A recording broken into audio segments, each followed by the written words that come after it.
to A1R Psychic Radio, Earth's #1 psychic radio network, and watching Moonstruck TV, enlightening television.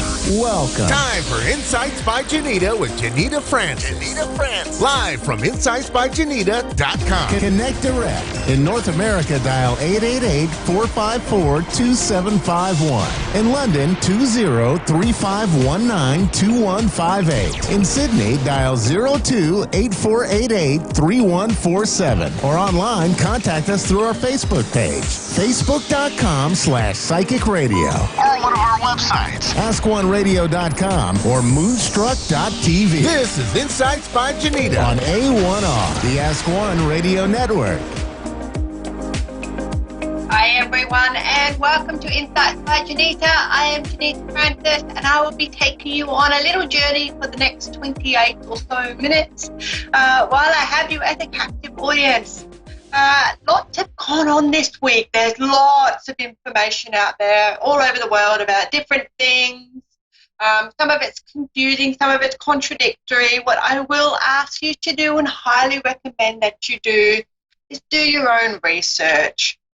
Trust your gut, trust your intuition. If you feel like that's a little bit too much for you, reach out to a medium or a psychic such as myself. We can do readings for you. We can help you find that clarity that you need and that you deserve in your life, and try to get yourself back on track and try to trust your own intuition and trust your own gut feelings about things as well. So just because it's out there doesn't necessarily mean it's true. So do your own research. Really become the master of your own understanding and your own knowledge. And I think that's probably the best way forward for everybody that's feeling a little bit out of thoughts and out of kilter or off kilter just at the moment while everything's going on. So I have had an absolutely amazing week. So I hope you guys, wherever you are in the world, have too. I have met new people. We're creating another workshop. We've actually come back with humaning the spiritual way. For the second time we've offered this workshop now because it was just overwhelming the first time. And then we've got more people and more interest and people that couldn't attend the first time. It's an online workshop, so you don't have to wear pants if you don't want to. You can be on the camera if you want to. You don't have to be on the camera. It is an open forum, so it doesn't matter where you are in the world. You get a link to the group and or to the workshop, and then that way you just log in and learn all about how to make your life better. If you're sitting there right now thinking, on a scale of 1 to 10, how shitty is my life?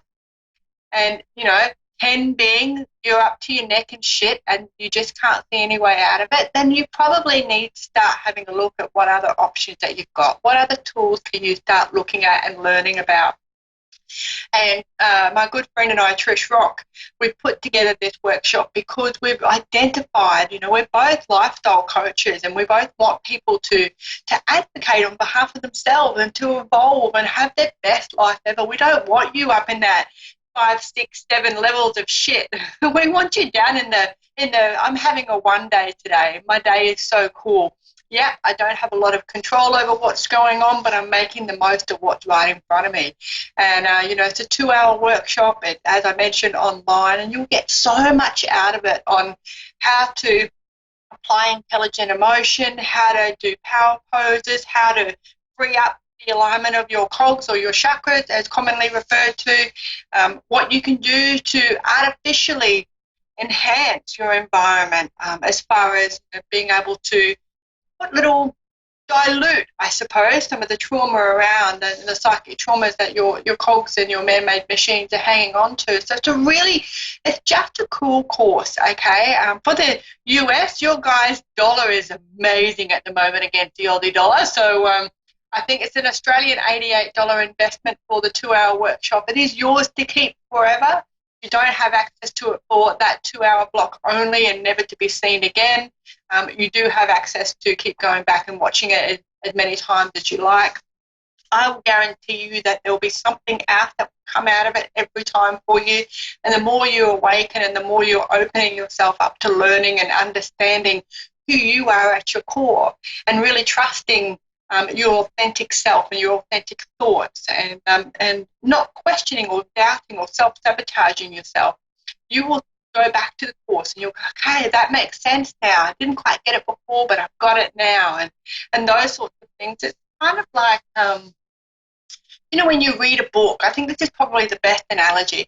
When you read a book and it's your favourite book and you're in the 5th grade and you read it and you're like, oh, I love that book. I love that author. And then, you go back and you read the same book in high school.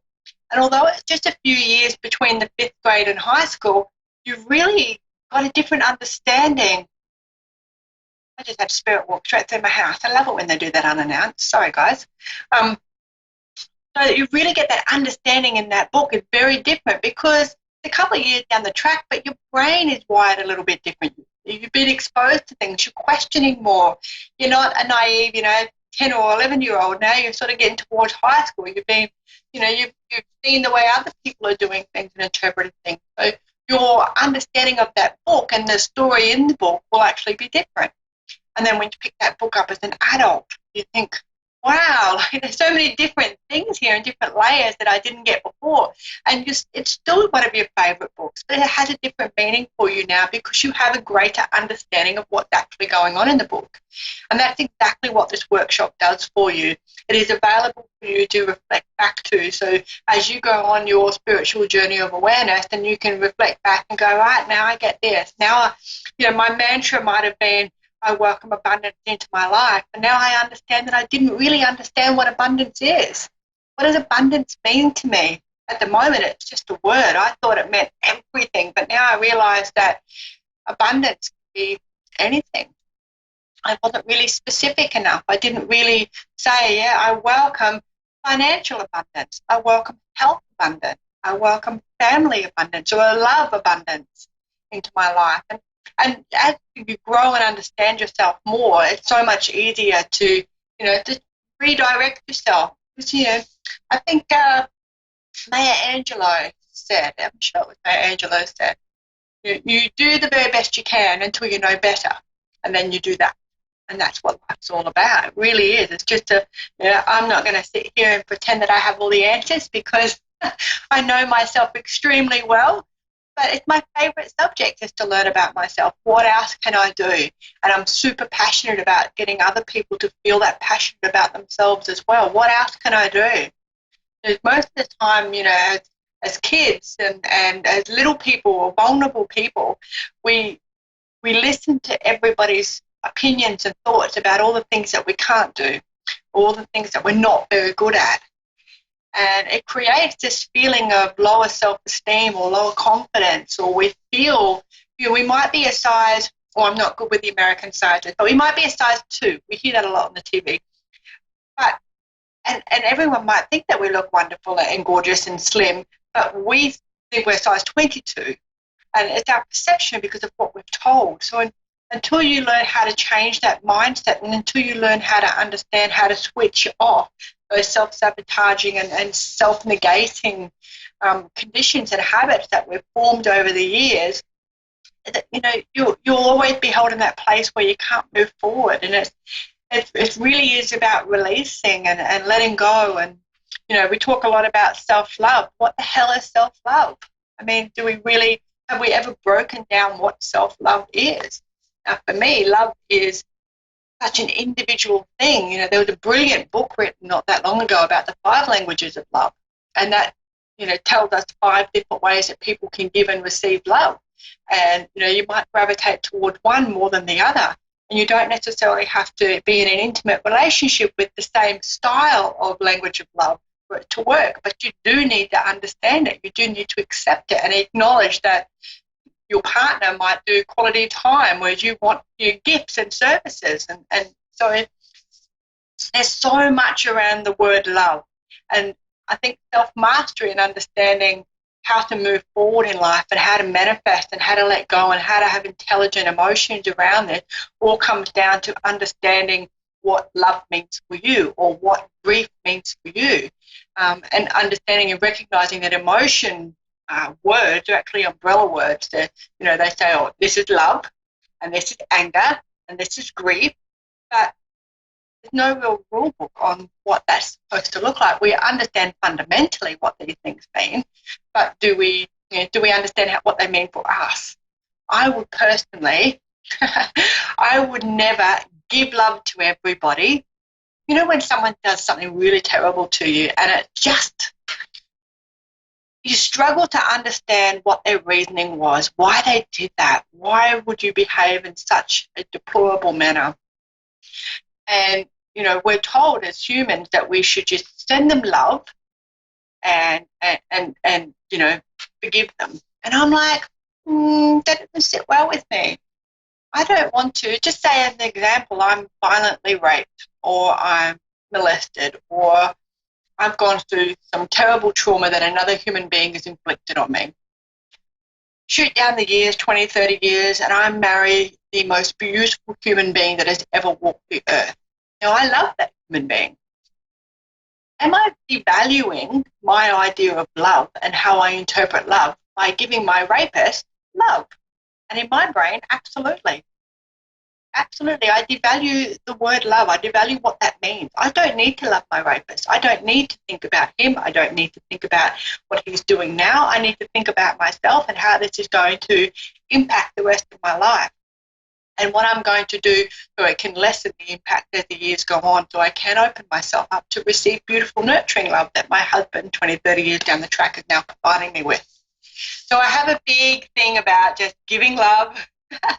I think that, you know, there's so many beautiful things about love that we certainly shouldn't devalue them by just giving it out willy-nilly, okay? If someone pisses you off, you just say, hey, that's not on. These are my boundaries. These are my rules. These are the rules of engagement is what I teach a lot of people when I'm teaching them about boundaries. They're the rules of engagement. If you want to talk to me, you want to engage with me, then these are my moral compass. And you might not necessarily agree on things because you could have different cultural beliefs or different religious beliefs, but there has to be a level of respect and courtesy and you know, boundaries. You know, you need to be able to understand and respect each other's boundaries without judgment. And without judgment is probably the hardest part because a lot of our belief patterns come from what we've been taught and what we've understood and our conditioning and our programming and our formatting of our subconscious minds. So until we actually kind of like learn how to change our programming on our subconscious mind, we'll always think this way. And the workshop in particular teaches us how to understand that, how to question what that emotion is, how to question and go dig deeper, drill down a bit more so we can get to the bottom of what's actually really going on here. Why are we behaving this way? Do we need to continue to behave this way? Is this something that we're happy to continue to behave in this manner? Or do we really feel terrible after we blow up or after we do this or after we behave in such a manner? And it's a big issue for ourselves. And therefore, it's something that you yourself want to change.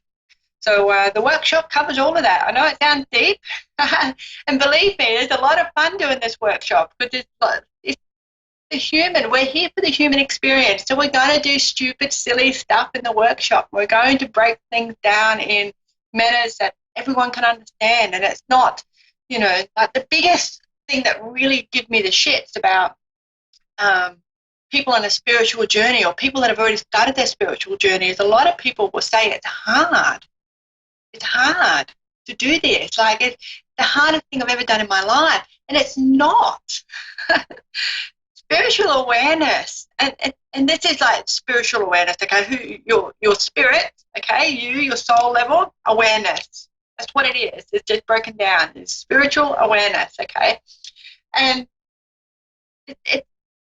what it all comes down to is being, when you go on that journey, right, it's not you have to do it this way, okay, because everybody's going to be different. And it's not you have to, you'll only succeed if you study this or you read this or you follow this person. No, it's not like that at all. A spiritual journey, and it is really undoing all the fuckery. And I know that's probably a really harsh word to use on the radio. I apologise for that.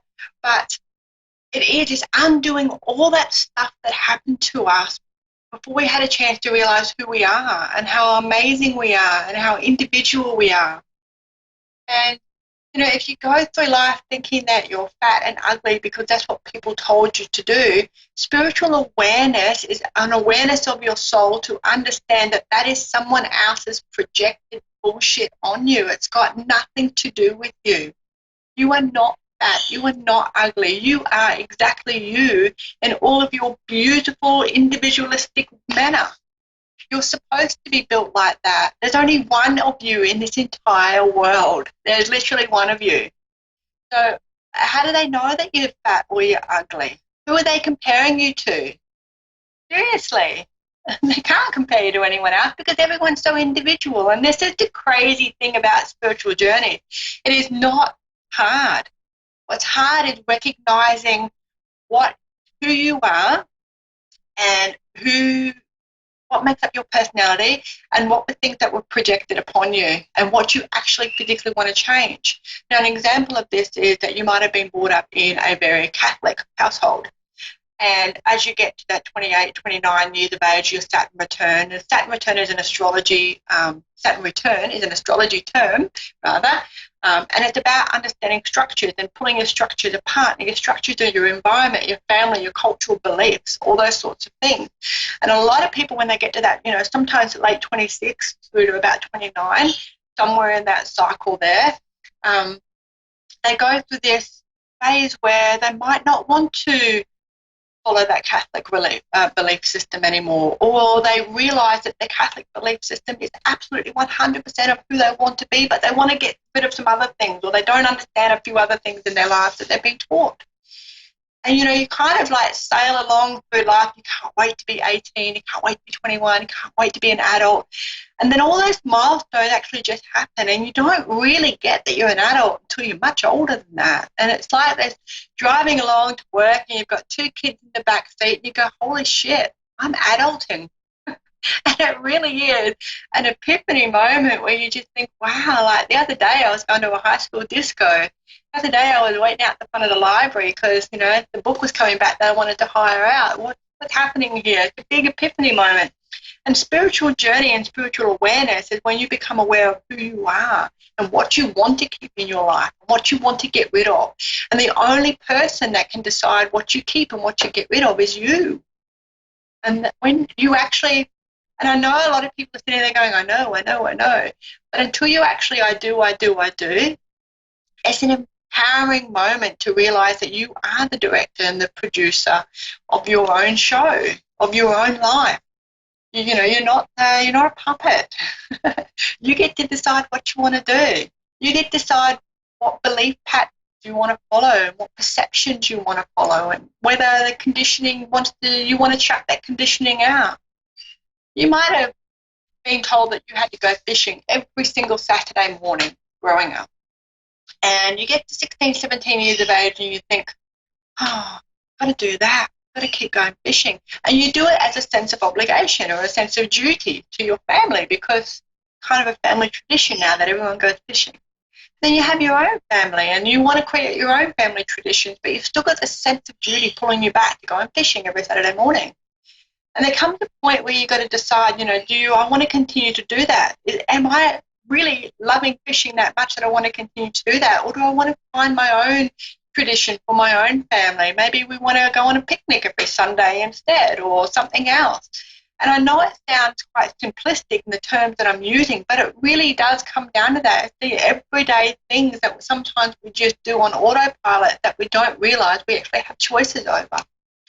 If we're riding along in the bus and out one window is, it's overcast and it's rainy and there's mud and, the grass is a bit torn up because people have been walking on it, and we always look at that and we can't see the beauty in it.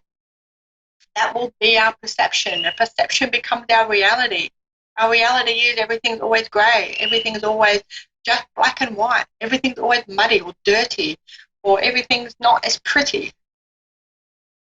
But if we look at the other side of the bus window and we see flowers and birdies and bees and all the wonderful things that make the world go round and the cycles that keep happening for us so that Mother Earth is, comfortable and happy in what she's doing.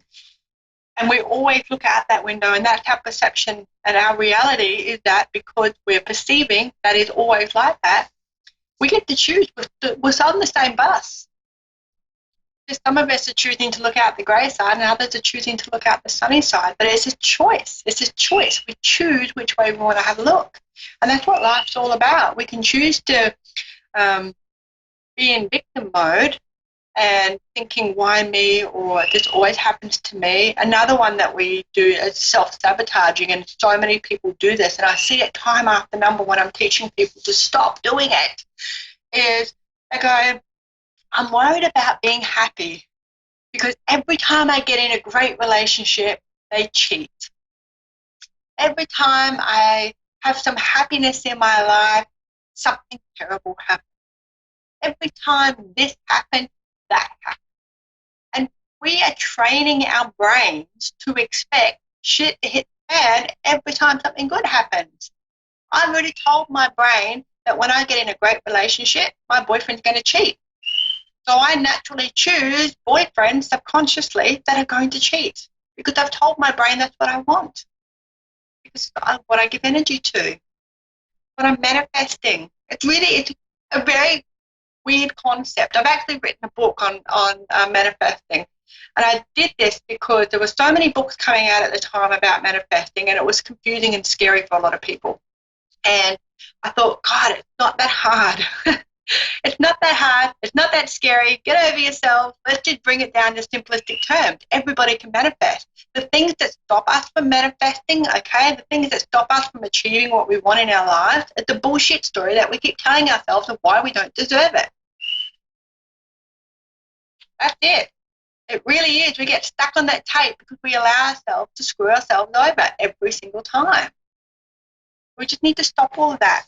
We just need to stop it. So if you've got time on the 22nd of April, which is the 21st for you guys, to stop by and do the workshop. If you can't get there personally, get your ticket anyway. This is like, your dollar is amazing. It's not so cool if we want to buy something American, but it's very cool for you guys to buy something Australian right now. So get your Vegemite orders in. But, get yourself along to this workshop, okay? If you can't get there personally, get the replay.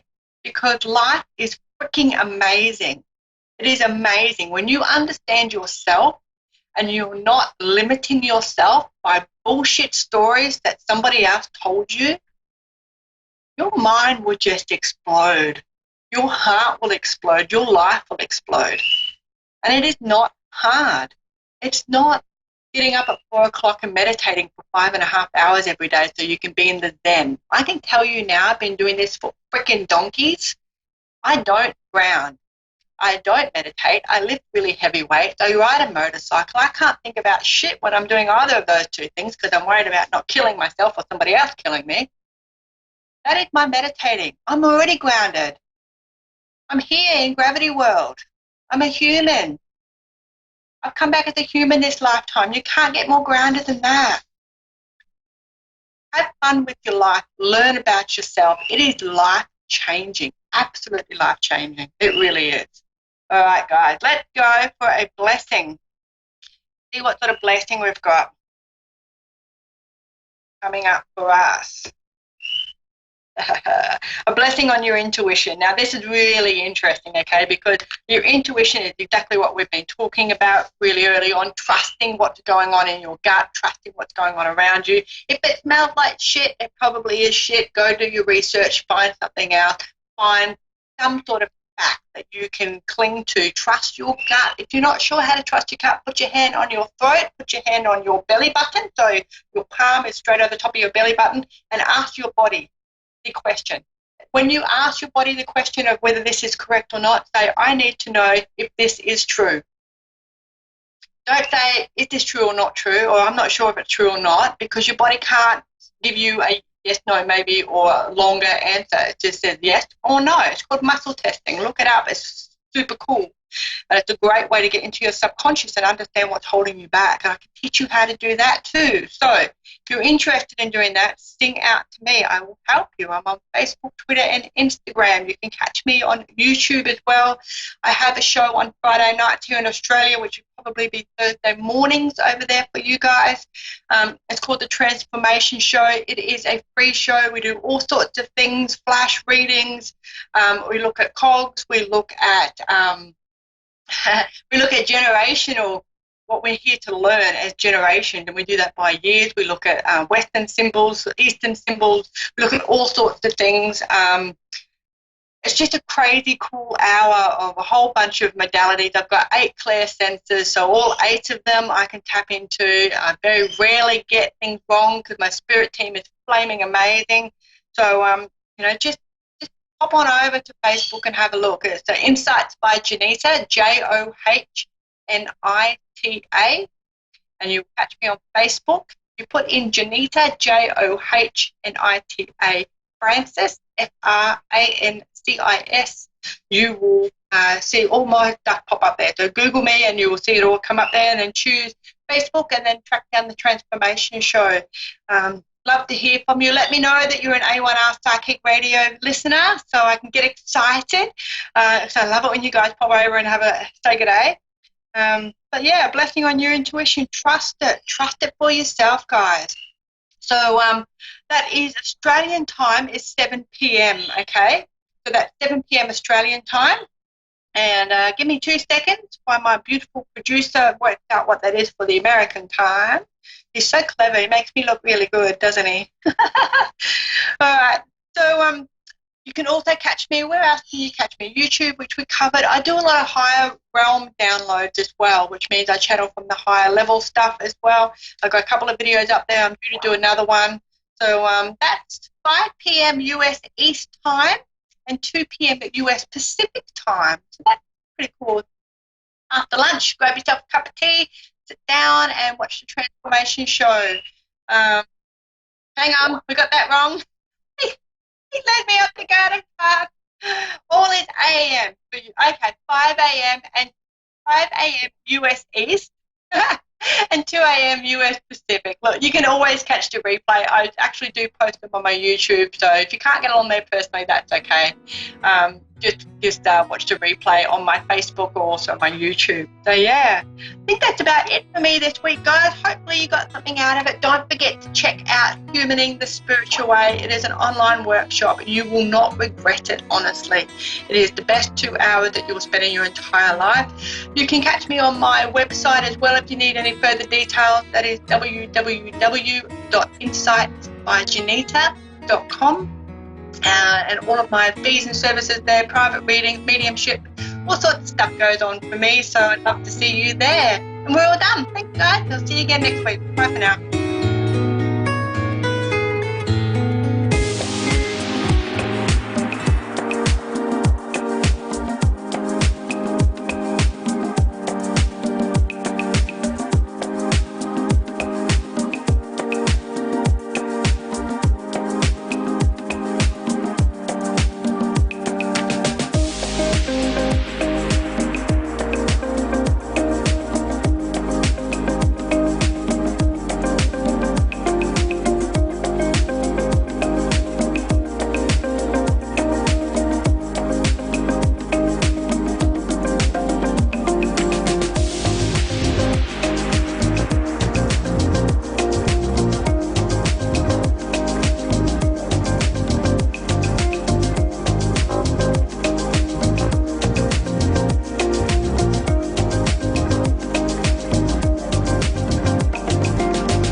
to A1R Psychic Radio, Earth's #1 psychic radio network, and watching Moonstruck TV, enlightening television. Welcome. Time for Psychic Paths with Suzanne Marie.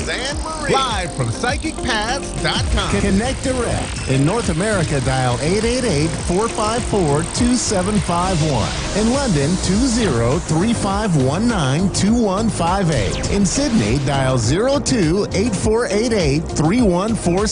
Or online, contact us through our Facebook page, facebook.com/Psychic Radio. Or one of our websites, AskOneRadio.com or Moonstruck.tv. This is Psychic Paths On A1R, the Ask One Radio Network. Hi, this is Suzanne, and I'm coming from Minnesota, and welcome to A1R Psychic Radio. I want to give a shout out to my audience in Sauk Center, Minnesota.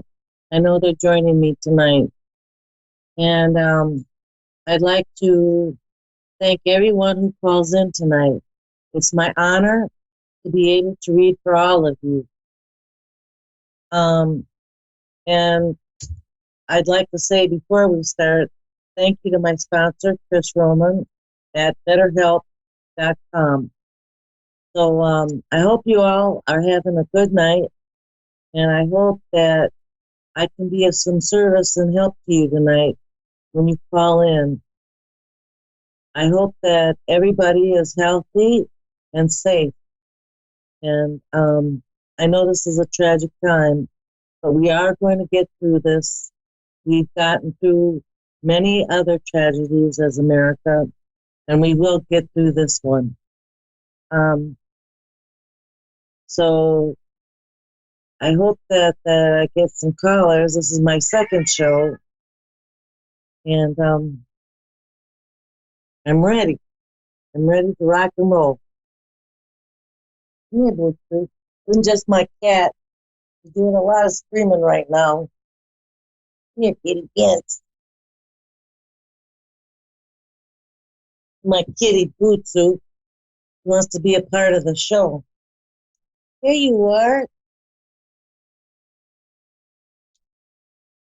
You're okay. Can I leave you alone? Okay. So, yes, I'm a clairvoyant. I see and I hear, and I have mediumship abilities. I'm a light trance medium, which means that entity doesn't possess me, but actually speaks to me instead of through me. And I had a lovely show last week, so this week I'm looking forward to it.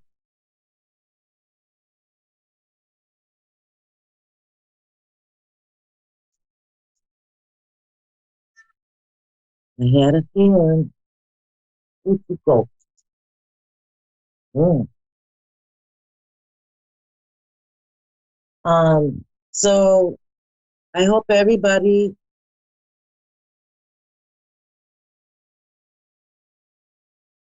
that everybody has a wonderful night tonight with the readings. We have a great lineup of great psychics, and I want to give a shout out to the A1R Psychic Radio team because I think they're wonderful.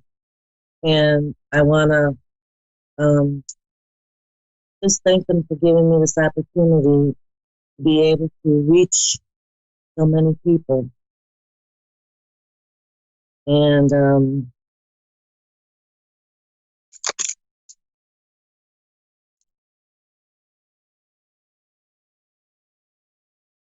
I hope that I could call soon. Also, I also use tarot. I use tarot as a confirmation in my readings, and I'll be using these cards tonight. Wisdom of the Oracle. And what they do is they just kind of confirm the things that I say.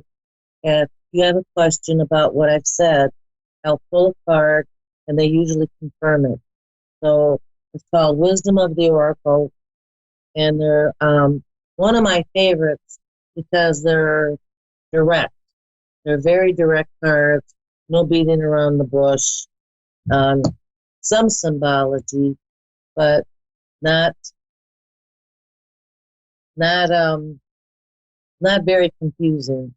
So that's what I'll do tonight too.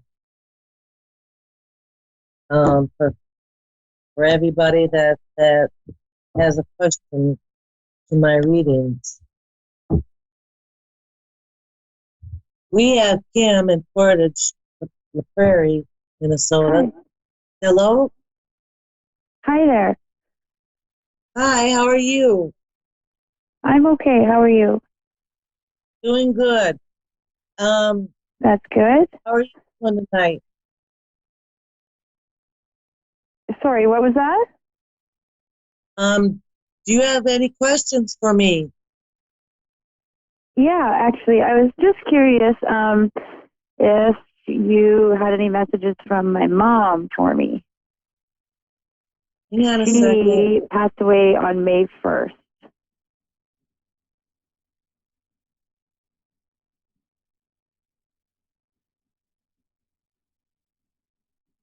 Hang on a second, and I'll see what I can get. For sure.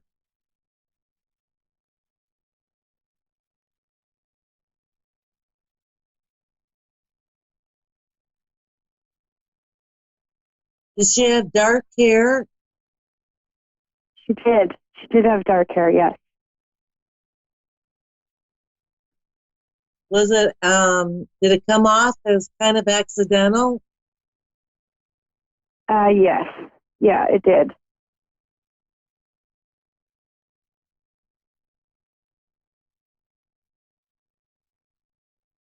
She's doing very well, she wants you to know. She's Sorry, what was that? she's doing very well. She is. She wants you Okay. to know she's doing very well. She's kind of exuberant. She says to tell everyone Yes. she's all right. Oh, She seems to wonderful. be she's a very happy person. Yes, very, very happy, very positive. Very loving also. Yes. She loves you very much. Oh, I love her too. She wants you to know that it seems like she's watching over a few of your family members. Really? Um, Does she have any? do you have a brother or someone that has light brown hair? I do have a brother that has brown hair. Yeah, she's watching over him too. She watches over him too. Oh, that's so nice. Does she have any messages for him? She says she wants everyone to know that she's doing okay. And she's sorry She's doing okay. that her passing was such a surprise. But she's really Pardon me, feeling what was better. the surprise? Her passing was a surprise. Oh, yes. Yeah.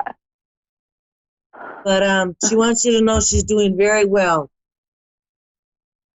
That's excellent to hear.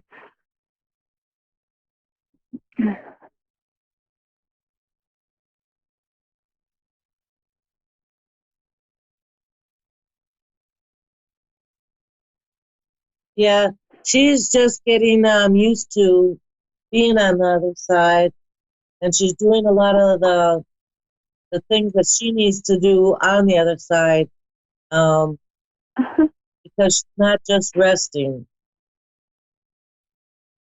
Okay, so she's a busy one. She's a busy one. She's watching over people, and she's spreading a lot of love right now. That's so nice to hear. Is there anything else you'd like to ask? Um, maybe how she would feel about my relationship.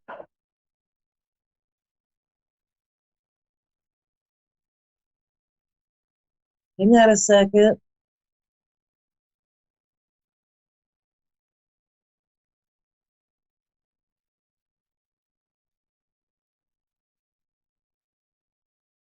She's not very positive about it. No, okay. Kind of had that feeling.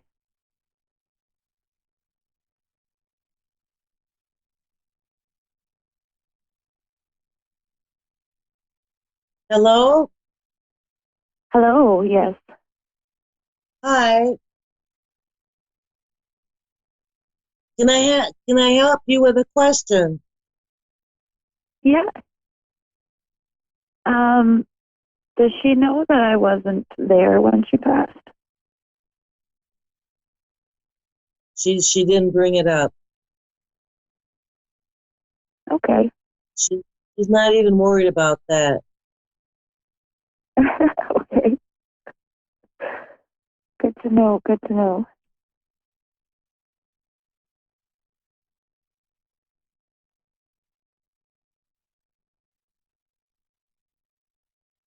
She's with you. She's not gone away too long. She's very happy where she is. Wonderful. Is she with any family? You have a big family on the other side. Yes, very big. She's with all of Oh, them. good, good, good. That's great.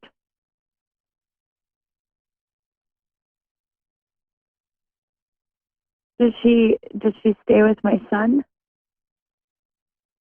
Excuse me? Can you repeat that?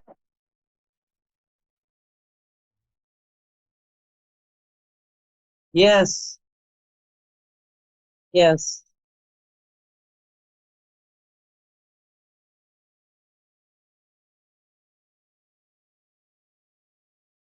Hello?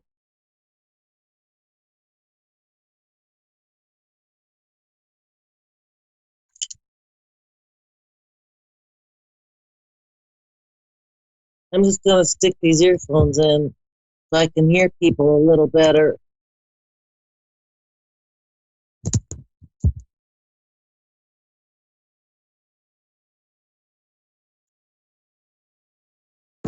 Up. Nope, not working.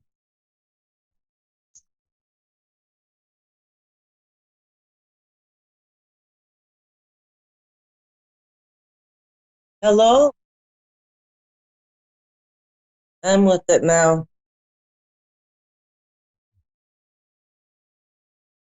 Hello? Yes.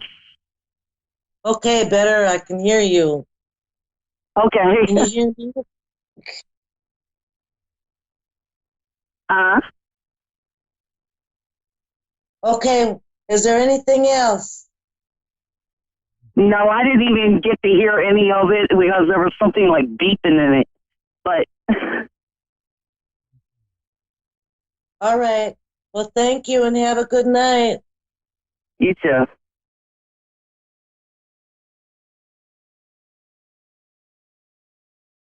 Hello? Okay. Oh, all right. Okay, well, I'm just gonna try and get these in because I really want to hear you callers. So this is what I'll do. Um, this seems to be a little bit more hectic than the first show I did, but I really want to be able to hear you guys. So continue to try and call in, and we'll have amazing psychics ready for you all. Hello. Hello. Hi, Trisha. Hi. Can I help you with a question? Yes, I was wondering about me and my fiance's relationship.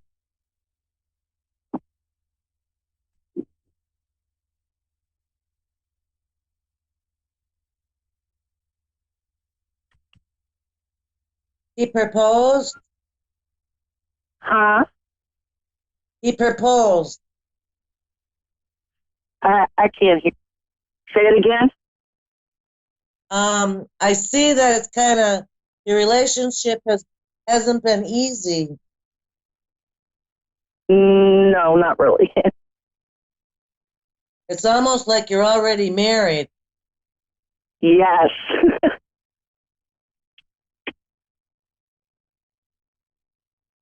It isn't going to get better. No. No. Um, I don't see a change. Okay.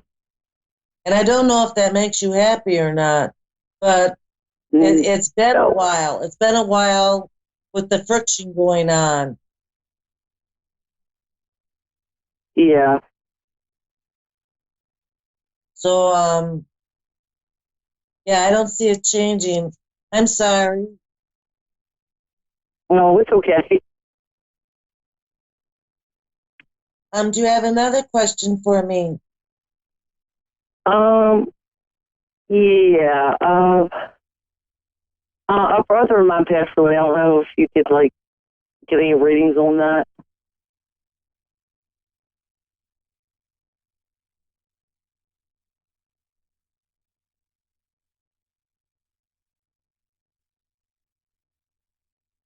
He's kind of lively, right? Lively personality. Kind of a bit of a goofy, Uh huh. slim. He's with me. He says, he said to tell you he loves you and he's fine. He's doing really well. He's very happy. Um, you have other male relatives that have passed away and he's Yes. with them.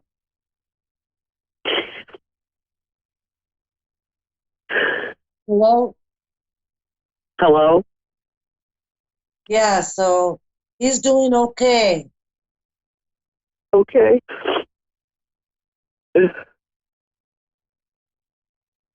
He said that he visits you. Have you He had what? dreams of him or you feel him? I talk to him a lot. Like I go to the graves like and stuff like my dad's, and I just talk to him because I never got to go to his funeral. So He doesn't mind that at all. He's with you. And when you talk to him, that's you inviting him near you. So he's there and he's listening. okay. Now, the last time you talked to him, you were just shooting the breeze. Yeah. That's what he said. He said you usually like to shoot the breeze.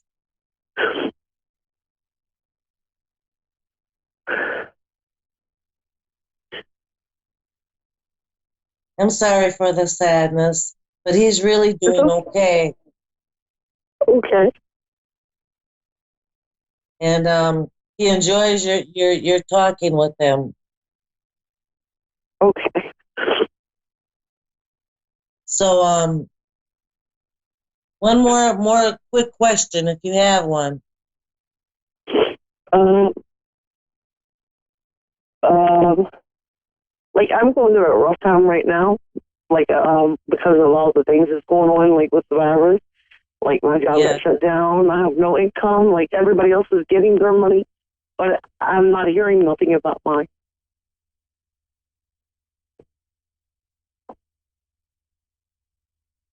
Some opportunity is going to come to you, but you're going to have to go out and look. You're going to have to actively look for income. I do sense Okay. a gate opening. Please be aware of when the opportunities come, okay? So that you can accept them. Don't be burdened with doubt or worry. Okay. I really want you to have faith. Okay, I do. I pray every night. Good. All right. Thank you so much. Thank you.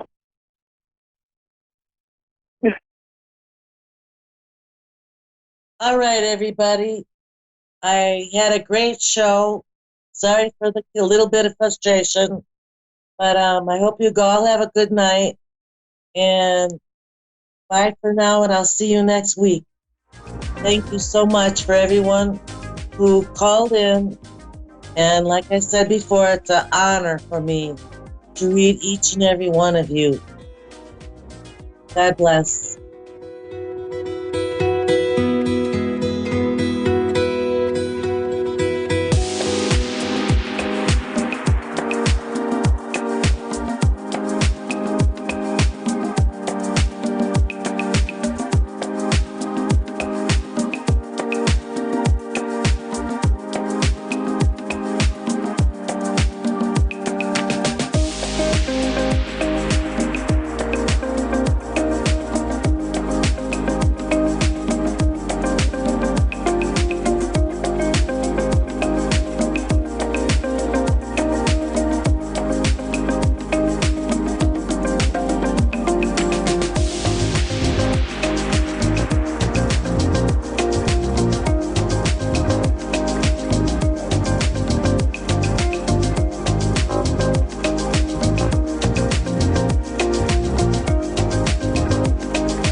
Psychic Radio, Earth's #1 psychic radio network, and watching Moonstruck TV, enlightening television. Welcome. Time for New York City Celebrity Psychic with Perry Lyons. Live from PerryLyonsBrilliance.wixsite.com/Perry Lyons. Connect direct. In North America, dial 888-454-2751. In London, 20-3519-2158. In Sydney, dial 02-8488-3147. Or online, contact us through our Facebook page, facebook.com/Psychic Radio. Or one of our websites, AskOneRadio.com or Moonstruck.tv. This is New York City Celebrity Psychic On A1R, the Ask One Radio Network. Hi, folks. I'm Perry Lyons, New York City Celebrity Psychic, and it's great to see you. I just love having you here every week. It's a joy. So, obviously, these are strange times indeed. It's interesting because every single professional psychic or intuitive or medium I know, nobody picked up on this. Not one. And I went into meditation and asked, why is that? And I got a really interesting answer. Well, I thought it was interesting. And the answer was because if y'all had been prepared for this, y'all would have, why am I saying y'all? I'm from Brooklyn. You guys would have sort of separated beforehand in the preparations. You would have separated into class divides and groups and cliques. And this way, we're all getting a taste of what it feels like to be equal in a lot of ways. The other thing is that I've been spending a lot of time in what are called the Akashic records. They're, and they're vinyl. No. And the Akashic records are sort of the record of our lives, and everything has an Akashic record. I do Akashic record readings for houses, which can be kind of a funny story. But what I keep getting, because I'm a person, I get panicky too, and I've been in quarantine with my boyfriend, and this morning I was ready to kill and eat him. It's better now, but this is a weird time. So I went out, I was a little panicky, and I said, is everybody going to be okay? And I'm in no way downplaying the seriousness of this. In no way. Stay inside. Wash your hands. If you must be around people, keep a 6-foot distance between you. All of that's really important. I'm the daughter of a public health official. So it's important that you practice all of those. But when I went up, I kept getting from the Akashic records that it's going to be okay and things are going to be better after this. I'm like, you obviously have not invested in the stock market. And they're like, yeah, actually we have. But I just keep getting these reassuring messages and I'm not paying them. And I go to what I call my guides, and my guides are like, people are really going to be fine. This is a time when that's been given to us to find out what our values are, who and what we love, what is really important to us rather than what our fantasies are about what we should be doing. So I naturally accuse my guides of day drinking. But I know this is a hard time for everybody. Oh, we have Christine in Ontario. I love people from Ontario. Give me one more minute, Christine. Just hang out because I really want to talk to you. I've got something to tell you. Anyway, so what I want you to know is that, I'm a New Yorker. We're not optimists.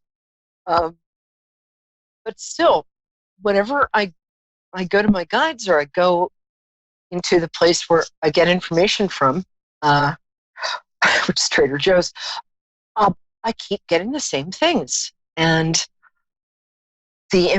what I get told to do and what I'm going to pass on to you guys is that this is a time to, maybe get a meditation app, learn meditation, spend time with your kids, whether you want to or not.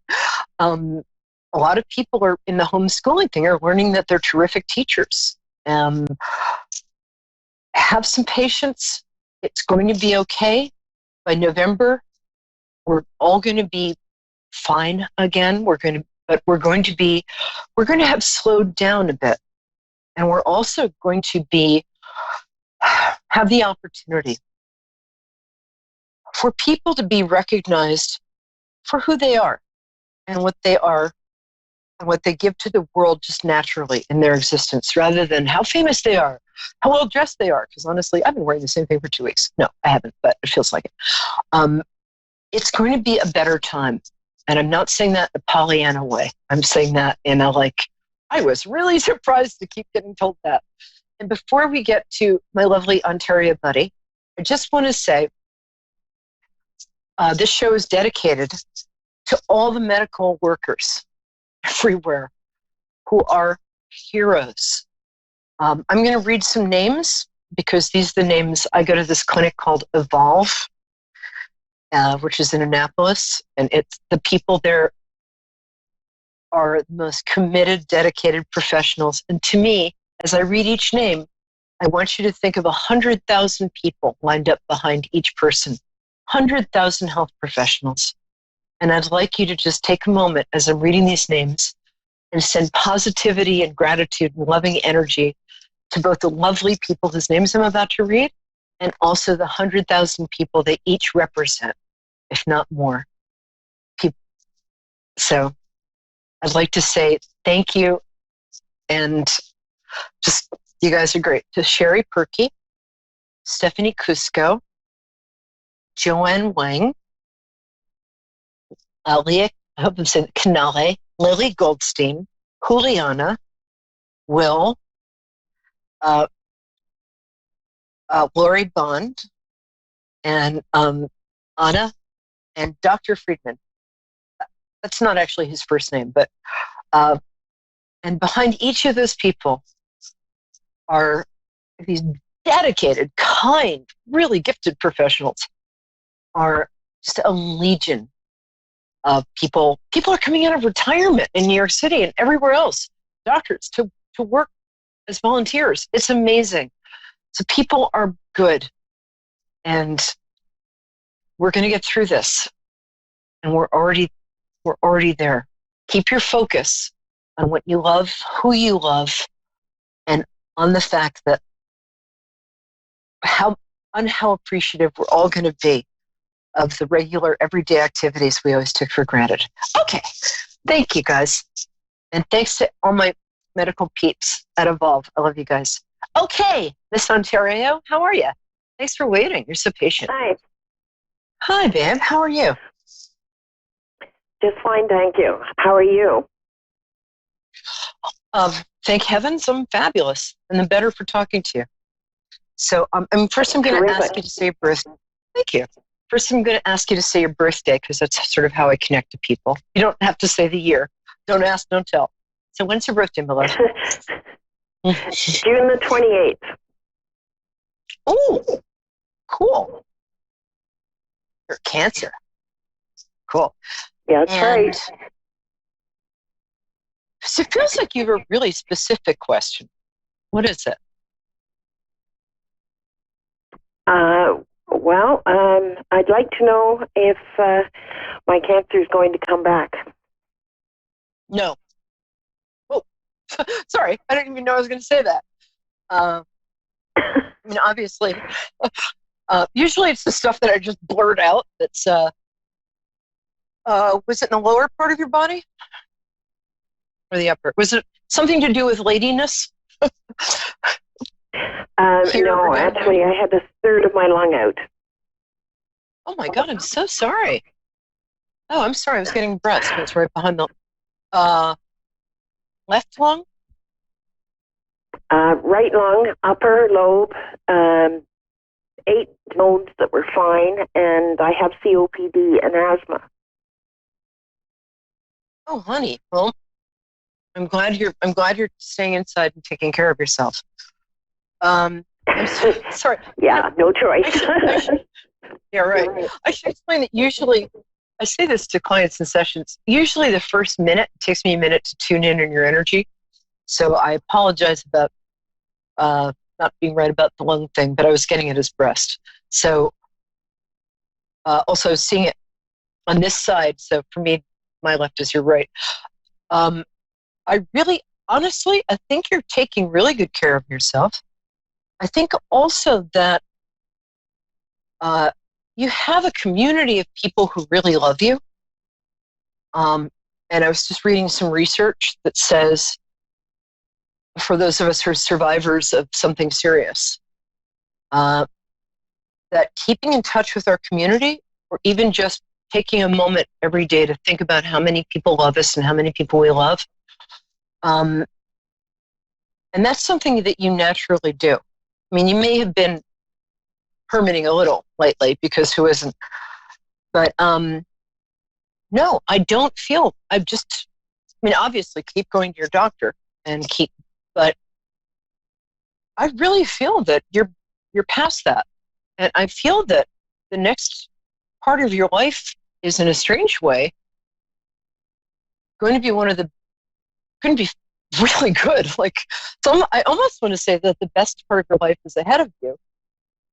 I mean, I know you've had a lot of great times and your kids and all that stuff, but I think that this near-death experience handed your real self back to you in some ways, and gave you a kind of, in some ways, an I don't care what other people think attitude. In the past, I feel like maybe you were a bit of a people pleaser, or you wanted, I mean, who isn't, but I feel like this experience has focused you. And now that you're focused, you don't need to do it again. But I really don't feel it's going to be back. And I have to tell you, I tend to be right about this stuff. And obviously, please continue with everything you're doing to keep it in abeyance. But have you discovered any talents or any things you love or any aspects of yourself since all of this happened that have surprised you or that you really enjoy? Yeah. Yes, just before I was ordained, and with the marriage. And yes, it has changed my life. And I even started giving some services at the United Church, and brought them in the stone person for energy. Yeah, you're very spiritually connected. And that's, I think, the thing that's going to, I mean, there is a lot of grace around you. And I just don't mean if you have like a dog named Grace. I mean, you're walking in grace. And you live in gratitude. Really, I mean, of course you have funky moments, it's who doesn't, but you live in gratitude. And those things, you have such a strong connection to your higher power, God, and all of that. So also, I was just reading this beautiful psalm in Isaiah that talks about how your word goes forth. It's so beautiful. If you contact me on Facebook, I'm Perry, P-E-R-I, Lyons, L-Y-O-N-S. I'll send you that. And I'll also give you like a free 5-minute, 10-minute follow-up, because you have a lot to give the world, girl. I'm sorry, this girl. Thank you. The other thing is, you really have a gift for have you delivered a lot of sermons? You have a gift for connecting with people, and you have a gift for communication. You're a hell of a writer. I have been told that I've helped some people out with sermons, and even had a conversation with a Chinese gentleman in a bank, and said that I had answered questions for him that he had had most of his life. But I'm really into helping to heal other people, and I have a couple of people who are struggling with cancer right now. You know, healing is much easier than people, at least it is for me, and it will be for you, than people think. It's, I work with, I give treatments for free to sick people. I can't right now, but just, if you just sort of hover your hands over them, you'll be guided to, and you don't even have to touch them, because that could lead to lawsuits, but hover your hands over them and then just feel the presence of God or higher power or unconditional love, whatever you want to call it. And just be part of that and have them be part of it. If that makes sense, it's kind of that easy. And you have a real gift here. So please keep in touch with me because you've got the best part of your life. You have the sermons that you deliver and just the everyday ministry of you being you. In the bank, in the grocery store, but stay home and have groceries delivered, please. Also, I would recommend doing some yogic breathing. I think that will be really helpful for you. So look up a thing called lung deep breathing in Kundalini Yoga, Kundalini. I think that will be miraculous for you. But you have I can't believe I'm saying this in this plague year, but you have a really good year coming up. And I would think about starting an online ministry if you can. And just talk to people. People need to hear your voice and they need to hear your words. And no, I absolutely don't think it's coming back. I think that you're here for a reason. I mean, obviously, people for whom it does come back are also here for a reason, but I think that you have a real glow, my dear. I hope that helps. Will you get in touch? Bless you. God bless you. Most definitely I will, Connie. Thank you very, very much. All right, my love. You've been very helpful. Brooklyn girl. Oh, thank you. Hey, well, I love your energy. It's a very grace. You're filled with grace. So, all right, my love. Thank you. And I'll talk to you soon. That's a promise. Okay? All right. Now we have a Brooklyn girl. Hi, baby. Where in Brooklyn are you from? Yes, hello? I'm in Brooklyn, New York. Hi, sweetie. Yeah, I'm from Brooklyn. Which part are you from? Well, I don't really like to say, but it's, around the Ocean Parkway area. And I don't really like to say online because I never know. No, of course not. I just meant what neighborhood. I'm in, sort of Brooklyn Heights, downtown. But I love Brooklyn. Fourth generation Brooklyn. So, tell me your birthday. So that's how I connect with people. And then it feels like... What is your birthday? It's March the 6th. It's March the 3rd, 1954. March the 6th? You're Pisces too? Yay! Yeah, March the 3rd, 1954, yeah. Awesome. All right, my darling. Do you have... It feels like there's a question or two that you have in mind. If you don't, I'll do a deep dive. But what would you like to know, my angel? Well, I like to be connected with my mother, Dorothy. She passed away suddenly, and I don't want to talk too much. I want to see if you can help me. Everything happened so quickly, and I can't tell you everything. I just want to know if she has a message for me, if she knows my struggling and all that I'm going through, if she's helping me, or what she's doing for me, like what she thinks. The way she left was unbelievable. It was like 1 minute totally here, and then the next minute, oh my God. Did she have an old, I'm not saying her name is Thelma, but did she have like a really pretty old-fashioned name? I don't want to say Thelma because that's not it. But... Dorothy. There you go. Dorothy. Yeah. It's from the same era. And she was, oh my God, I love her energy. She's so fun. Did she have dark hair? No, maybe she has blonde hair. She had blonde hair? Oh, was she originally dark? Okay, that's all right. Maybe I'm getting somebody she's hanging out with. Sorry, mediumship on demand is a little hard, but I'm going to do it. Okay, Dorothy, hang out. I feel like she was a little on the petite side and a little curvy. Is that correct? Petite, you said? Well, like 5'4". Yeah. No, she's only 4'11". You're a psychic, so don't you know? You know what I mean? Well, if I said petite, did you say 4'11" or 5'11"? No, 4'11". What did you say? You're asking me a lot of I said questions. petite I would like means you small. to tell me, not ask me.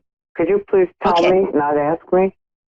Yes, dear. I said she was petite, and you confirmed that by saying she was 4'11". So when I said she was petite and curvy, she was a little curvy. I'm sorry I got the hair color wrong, but I do think at one time she had dark hair. And she was curvy, and she is also interesting. She was a very sharp truth teller. She could be very quiet and tactful, but she would really tell you the truth, no holds barred, occasionally. I want to know message. Why did she die? How did she die? I want to know the messages. Well, first I have to describe her to make sure I'm getting the right person. So I said petite. You didn't say if she was curvy or not, but that's what I get. I get that she was also a hell of a cook and took care of everybody. You have a grandson you're worried about, it feels like, or grandchild. And it feels like... It feels like you have a grandchild you're worried about. Or she is a grandchild. No, she has a grandchild. I'm not even married. No, there's no grandchildren. She has a grandchild, not you. Sorry. She has a grandchild. I misheard her. She's talking long distance here.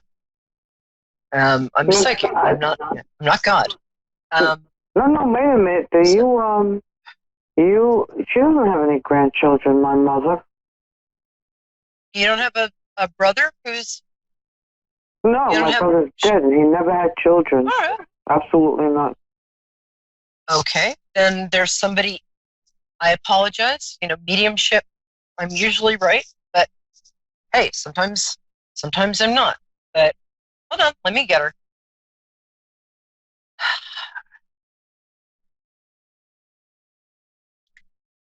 What is this? Okay, not grandchild. Hold on. One thing there were two, I'm sorry, there were two things she used to nag you about. I think she used to nag you about your appearance a bit. I don't mean nag in a bad way. I mean, she would offer constructive, she wanted you to look a certain way. So that was something she would tell you a lot. But what she really wants you to do right now is she wants you to get married. And she wants you to, or be with somebody. She also wants you to talk to her because I think there's a part of you that thinks that personality doesn't survive, but because you're very rational, you do something very rational for a living, but she wants you to get out of your head a little. And she would like if you just checked in with her every day. Talk to her as if she's there, because she is. She was as surprised as anybody why she died. It was her time. In a lot of ways, she would say that she had, she said, hold on. She's saying, think about you, don't think about me, but you can talk to me. She's also saying that she had a very good life. She had a marriage to a man she loved. She had a comfortable existence. She loved her kids. I can't tell if there are two or three of you, but she also wants you. Here's the thing. When somebody's passed over, we can absolutely talk to them. They can hear us. But we can also ask them to help us with certain things. Now, because there is a kind of a free will thing, they can't always help us unless we actually ask. They can help us in life and death situations without us asking, but they can help us in just regular stuff, but we have to ask for their help. I know after my beloved father died, I asked him for help with publicity, and the next day the New Yorker magazine called me for an interview. That was his favorite magazine, and it was out of the blue. I think that your mother would like you to ask her for two things. She'd like you to ask her to help you find a life partner, which is what she wants for you. And this is really strange, but she also, if you shop for clothes, she'd like you to ask her opinion. I can't believe I'm saying that. But she was, a good appearance was very important to her. She dressed very well. She was very stylish. And that was something that she wanted to share with you. The other message she has for you is that in the work you do, you can get some sort of promotion in the next year.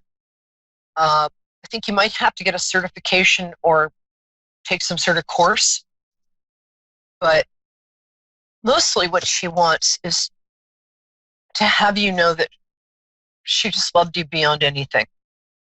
And she wasn't the sort of person who would say, "Oh, I love you, I love you, I love you." I mean, she did, but she showed it in her actions, what she did for you, and how patient and loving she was with you and your brother.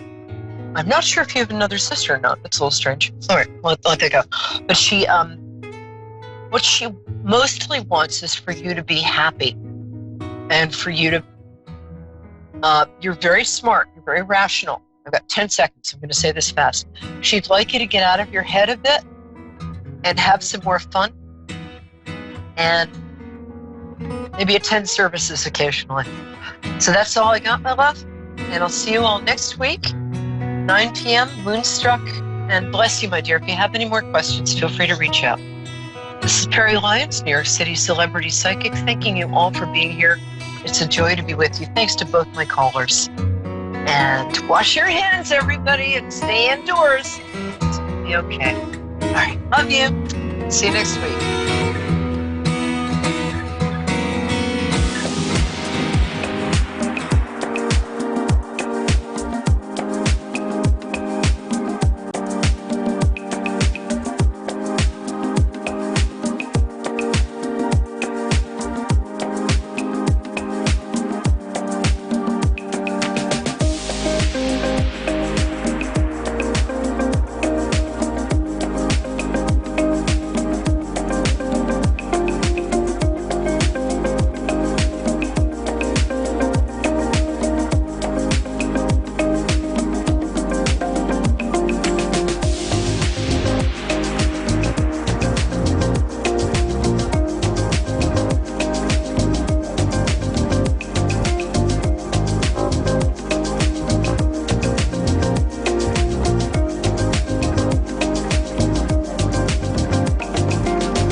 to A1R Psychic Radio, Earth's #1 psychic radio network, and watching Moonstruck TV, enlightening television.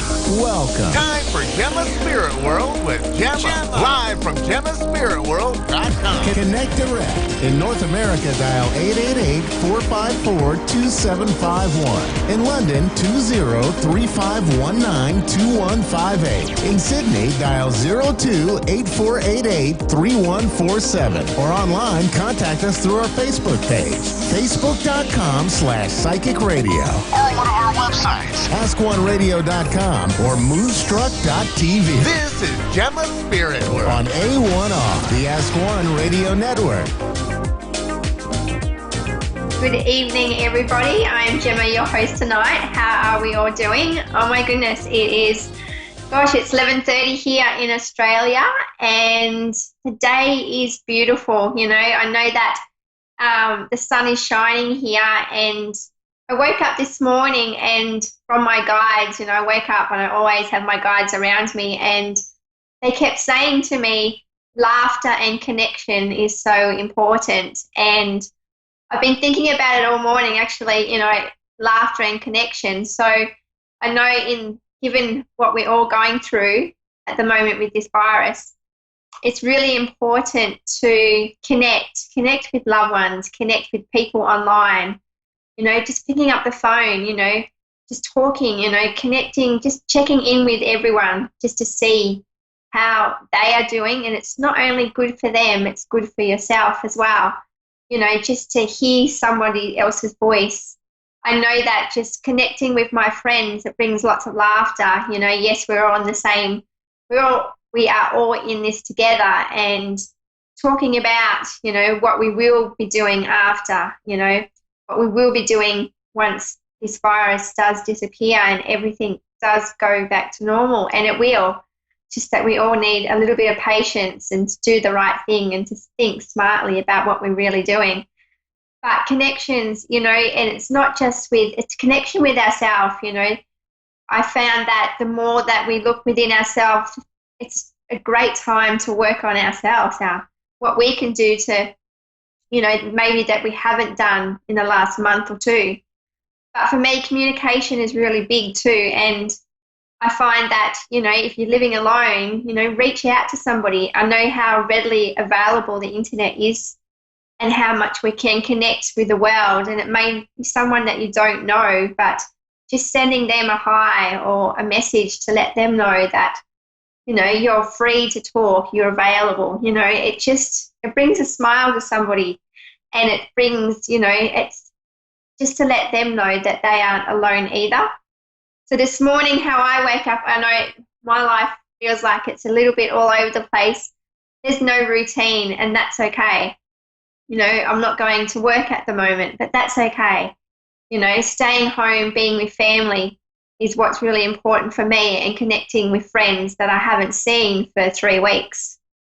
Doing the things that I haven't done. You know, there's lots of things around my house that I've really put on the back burner, and, you know, I haven't done anything about, but now's the time to do those things. Otherwise, I know that once life goes back to normal and, you know, we are all healthy, and, you know, it's just going to be, you know, it's going to be crazy again, because we all want to get out and do stuff.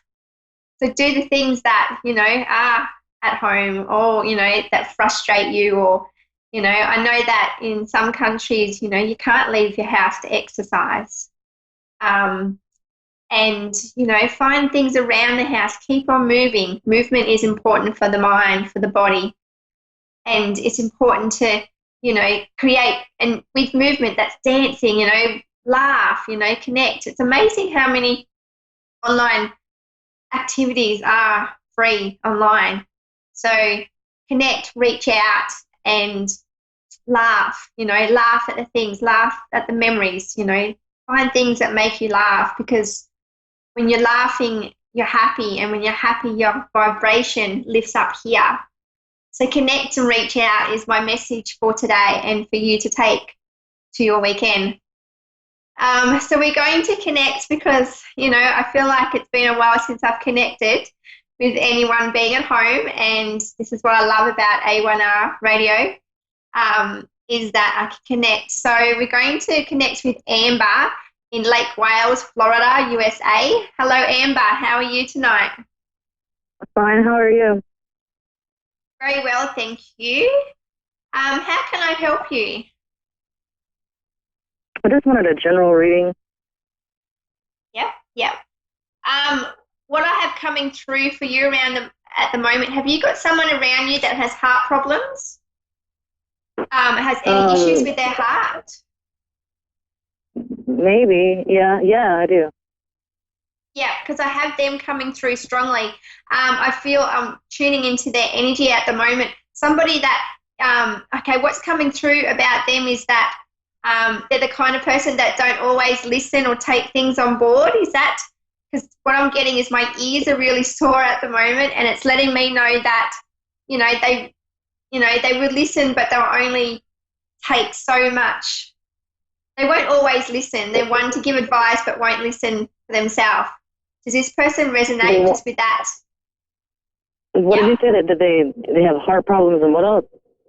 Oh, yeah, they have heart problems, but I'm getting that they don't always listen. They don't always listen in the fact when it comes regarding their health. Oh, they don't take care of they don't listen to as far as like their health. They don't listen to the doctors. Yeah, that's what I've got. Okay. I've got that coming through. Also, what I see around you at the moment, 3-month mark. In 3 months' time, I see travel. It's interesting with travel around you because it feels like there's more people that's going to come to you. So whether it's you traveling, it's more like people are coming into your life in the next 3 months. Okay. What I also keep seeing for you, I've got flowers around you, but I also feel like these flowers so I see flowers around you, and generally that resonates with birthdays, but what I'm seeing, your mother, has she passed? Because what I'm seeing is these flowers are laid down on the ground. Okay. What does that mean? And pardon? Yeah, what does that mean? I'm just saying that, what I'm seeing for you is that, they're fresh flowers on the ground. So it will be, what it lets me know is that the next 3 months, it's going to be a time of reconnecting with people that you haven't connected to for a long time. What I'm seeing is that, this has been a time of realizing what we don't have and what we do want in our life. Yeah. I also keep seeing, I've got number 8 around you. So number 8 around you is letting me know that money is an issue, but it's only if you make that problem an issue. That makes sense. So our mindset gets in the way of what we want to do with our life. Yeah.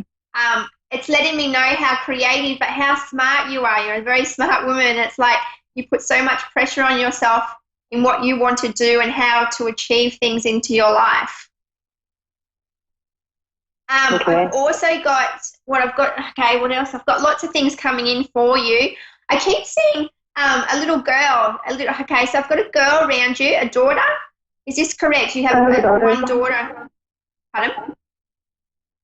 What about her? I keep seeing her dresses. I don't know. So whether it was a time for her, whether she was, whether it was an event whether she was getting married. I keep seeing dresses. Dresses to her are important. Is she at a stage in her life that she was getting married or wanting to get married? No, she's not that old. Yeah, and it didn't. Okay, because I've got that coming through around her. For her also, travel's important as well. She's the kind of lady that's really hard to keep in one spot. What I've got for her is that she's always on the move, and it's really hard for her to stay still. So she's an adventurer. So she's basically she's finding it hard to not move around as much as she likes to. Mhm. For you at the moment, I've got around your health. It's like, so what I'm seeing around your health, nothing bad, but what I do have, something about your eating. Do you have trouble eating like wheat. I keep seeing pasta around you. You see what around me? Like is certain foods. Do you have certain issues with foods? I don't know what it is, but I have been having a lot of heartburn. Okay. Because I've got this issue around. Yeah, okay, that's because I keep seeing there's a reaction to something. So just have a look at the certain foods that you are eating at the moment that's causing the heartburn. But it's interesting because do you eat a lot of things that's got a high wheat content in it? Bread, pasta? So I might be where they can't eat wheat, you're saying? Or like try gluten free?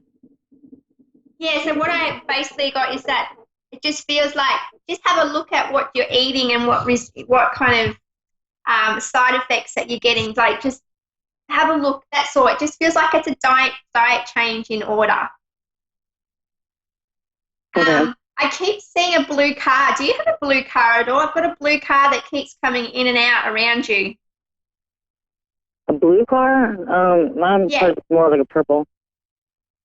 Okay, I'm just seeing why I keep seeing this blue car. Like, okay, so anyone in your life that comes and goes, that travels into your life and travels as quick as they come in your life, they leave. Someone that comes and goes.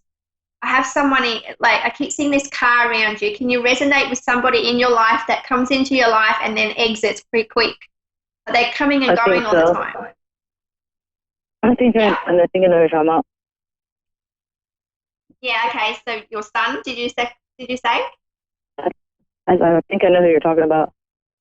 Yeah, okay. I've just got them coming back and it's been on your it plays a lot on your mind too. There seems to be a lot there's a lot of just issues around that just a little bit unresolved. So communication is what I keep hearing is communicate, but what I'm saying is stand your ground. I keep seeing you putting the foot out. So put your foot out. Don't be afraid to speak your mind, but have boundaries around that relationship. Okay. I also keep saying get active. So it's something that you're wanting to do, but you kind of, like when you get in the mood to do something and then when the time comes, you kind of just don't feel like doing it. So what that lets me know is, just go with the flow. Go with the flow. If it doesn't happen, it doesn't happen. Okay. So that's what I've also, okay, wait up a second. I've got yellow flowers around you. And when I see yellow flowers, they let me know of somebody that's passed with cancer. I get like daffodils. So if you have somebody around you that's passed with cancer. Somebody that passed away? That passed away, we've had some form of cancer. I feel like they're very close to you as well because the flowers are being given out to me right now. Let me just see this energy around me who I have. Yeah, my friend Rachel just died from cancer. Yep. Okay, and he's passed away, hasn't he? She passed away in August. Yeah, because I have him around you at the moment too. He's around you and he's always by your side. What I keep seeing is around your dad as well. He's like the message that he has for you is to keep your head up high. You're moving forward. You see my dad? Did you say you see my dad? Yeah, your dad. Yeah? Yeah. Okay. Yeah, one foot in front of the other. Keep on moving forward because it's like you move forward in life and little things come in your way. Don't stop. Keep on moving forward. Okay. Amber, I have to end our reading because I have my next client waiting for me, but it was lovely to connect with you tonight. Thank you so much. That's okay. Take care. You too. Have a good night. You too. Bye. Okay, we have Kim in Brisbane, Queensland, Australia. Hello, Kim. Hi, Gemma. How are you? Fancy having you been in Brisbane. It's beautiful. I know. I'm on the Gold Coast.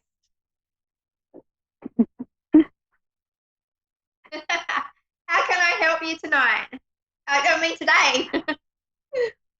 Yeah, it's almost lunchtime here. Yeah. How can I help you? Okay, my life has basically had a major upheaval, and yeah, my future. I don't know what my future holds.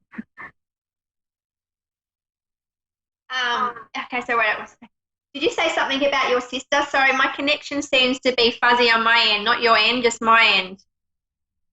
Okay, my future. My whole life has changed, and my health is affected, my lifestyle is affected. I just don't know what will happen to me. Yeah, what I keep seeing, it's interesting in front of me what I keep seeing. It's interesting, I keep seeing like your heart, your whole center of your body's opened up. So it's like, and which is explaining, from what you've just said, that everything's really turned upside down, everything's turned upside down. But what I'm also getting for you is that, okay, just a question around your health. Do you have breathing issues? Do you have anything going on with, pardon? Yeah, I do have, yes. Okay, yeah, because my heart, so breathing issues. Have you had any surgery in the past around your chest, around your heart, anything that's opened up? Like I feel like... Yes, but it was more for around my diaphragm, not my heart, but I feel like I'm having heart issues, and I'm about to go to the doctor about that. Yeah, okay. Because I can see that. I can see it all in front of me. It's amazing. But it's amazing your strength and what you've gone through. It's also, there's lots of worries, but it's also what I'm feeling around you is you're in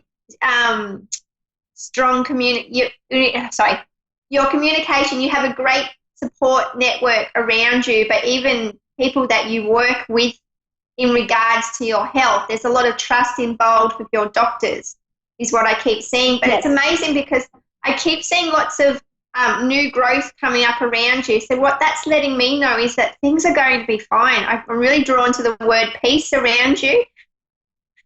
The more that we worry, the more that we... Pardon? In the last 12 months, I've had 3 strokes. 3 strokes. Wow. Yeah. Yes. Wow. But I was in a domestic violence relationship. I've now been abandoned. I have nothing. I am homeless, and that's why I'm uncertain for my future. Yeah. Okay. Okay. I just keep seeing the word peace. Peace. Okay. I'm just trying to work out why I keep seeing so communication around you, that you've got no one to communicate with.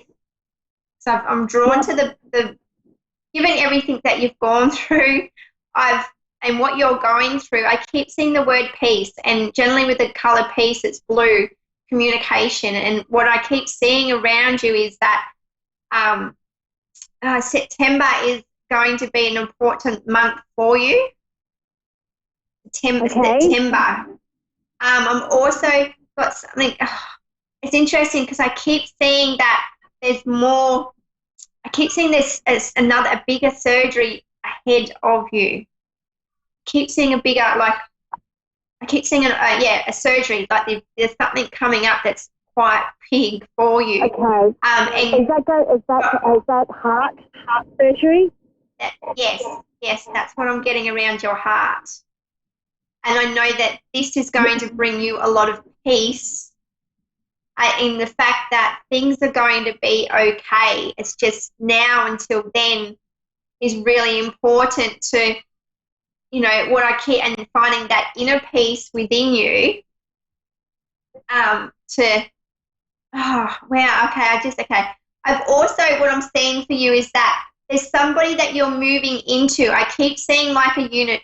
there's like, I keep seeing this smaller room, but I keep seeing somebody else around your age. Sorry?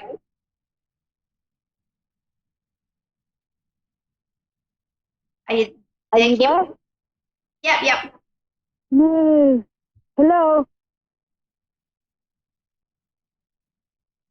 I do see that you've mentioned that you're homeless, but what I keep seeing for you is that, hello, can you? Okay, I think it's my connection. I'll just keep talking, and if you can't hear me, you'll be able to come back online and listen to what I've been saying. But what I do keep seeing for you is that I keep seeing you moving in with somebody, and it's someone around your age. It's female. I've got the female energy around you. Okay. And I also see, Kim, that... So I'm getting my own place? Is that what you said? Yeah, I keep seeing that you'll be moving in. There's somebody that you're moving in with, a female energy around you. There's somebody that you're going to be moving into with. Like an apartment. Oh. I keep seeing a box. Like an apartment. And it feels like it's up leveled, but you're not too high up, but it feels like you're off the ground. I keep seeing an apartment around you, but it's like this person's next door or in the next room, which lets me know that, there's that accommodation. Your shared accommodation is with somebody. But what at the moment is, I keep seeing money is really important for you at the moment. It's stress that comes with money, but it's like everything's tied up and everything's very tight, close to the heart. Yeah. So it's also what everything seems to be tied up at the moment, which causes stress and worry and confusion. But what I do see ahead of you is that things are going to be okay. They may not feel like it some days, but just getting through each day is a big accomplishment for you, and finding that inner peace. Will I be on my own for the rest of my life, or I've had 2 relationships and they've both been a submissive relationship. Will I have someone who will treat me properly? Yeah, you would not be alone for the rest of your life. I know that this heart surgery is going to bring you a lot of peace, a lot of closure. I know that it's going to bring you a lot more into your life that you haven't had, because it's connections, and it's, someone that's, what I keep seeing for you is that the connections are important, and not just, it's what I keep seeing around you is a male connection, and he just doesn't think about himself. He thinks about you too. So I do see that things are going to fall into place for you after September, after you have your operation on your heart. Oh, wow. Okay. One thing I've felt in my gut, will my daughter have a daughter of her own? Yep. Sorry, that was just blurred out a bit there. But yeah, you don't fear them. Will my daughter have a daughter of her own? Oh, when will your daughter have a daughter of her own? Yes. At the moment, what I keep seeing for her is that she doesn't have children at the moment, does she? No, she has 2 boys. 2 boys. Okay, because what I keep seeing, there's what I have around you, there's communication issues. There's something going on. Like, there's a lot going on around her at the moment in regards to the relationship with her partner.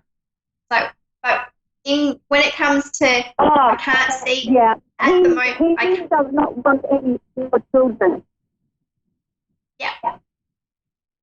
Yeah, just some communication issues. But when it comes, I can't at the moment see if a daughter's coming or not. But I just know that at the moment in her life, communication with her partner is very important. They seem to be at each other, but at the same time, it's like what I keep seeing is space is needed, as in, exercise, doing stuff for ourselves to not drive one another crazy. So basically what I'm seeing is that this is the time to work on relationships, to work on ourselves as well. Okay. Yeah, she's a she's got a lot of energy to exert. That's for sure. She does. Yeah, I can feel her. She's never a dull moment in her life. So yeah, she's no. She never stops. Yeah. No, never stops.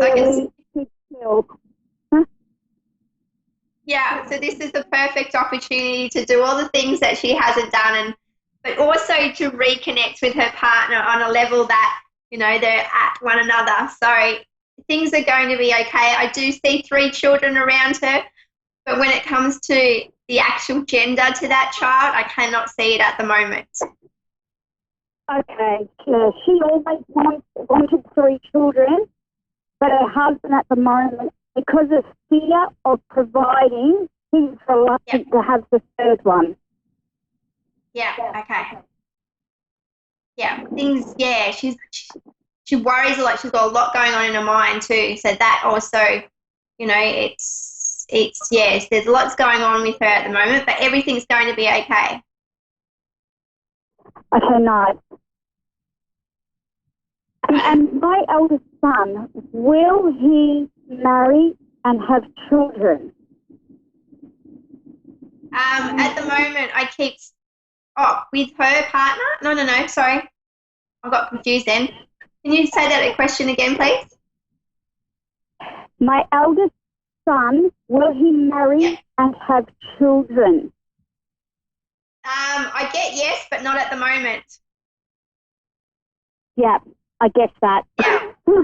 Yeah, he's a little bit, he's very a high accomplisher, so he's lots of things he chases after, as in like he's a goal setter. There's other things to worry about.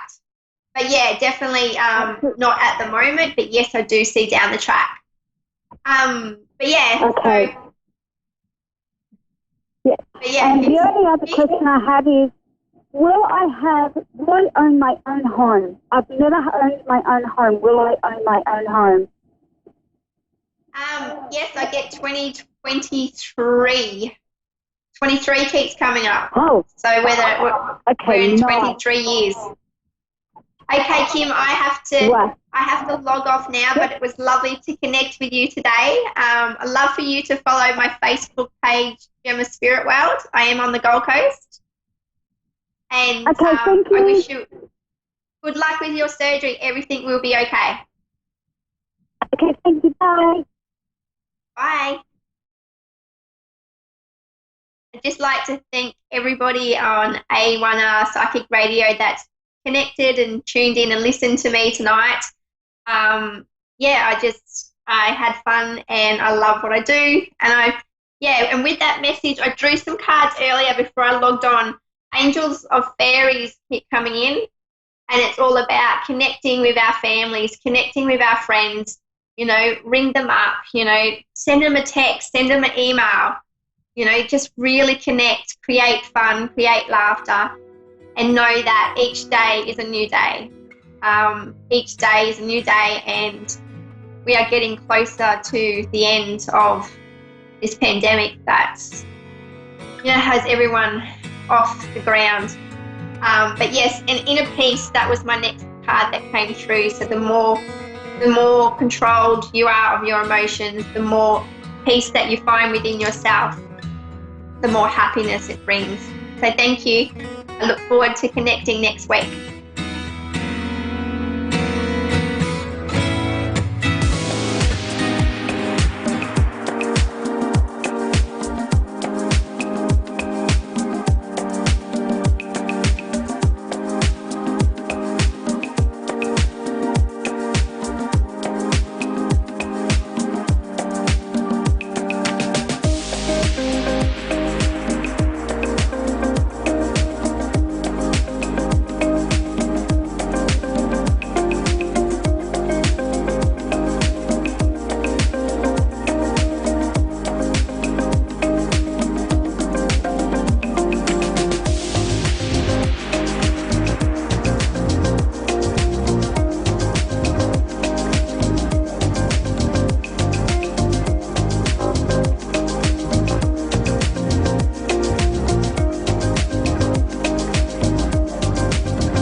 Psychic Radio, Earth's #1 psychic radio network, and watching Moonstruck TV, enlightening television.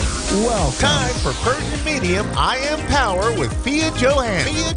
Live from PersianMedium.com. Connect direct. In North America, dial 888-454-2751. In London, 20-3519-2158. In Sydney, dial 02-8488-3147. Or online, contact us through our Facebook page, facebook.com/psychic radio. Or one of our websites, AskOneRadio.com or Moonstruck.tv. This is Persian Medium I Am Power on A1R, the Ask One Radio Network.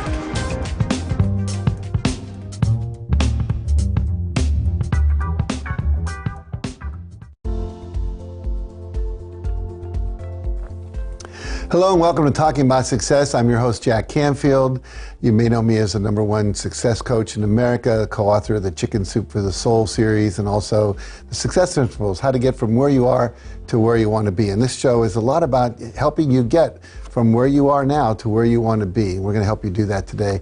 I have a fabulous guest today with me, Fia Johansson. She is an amazing being who is going to share, I think, some powerful information that will transform your life with us today.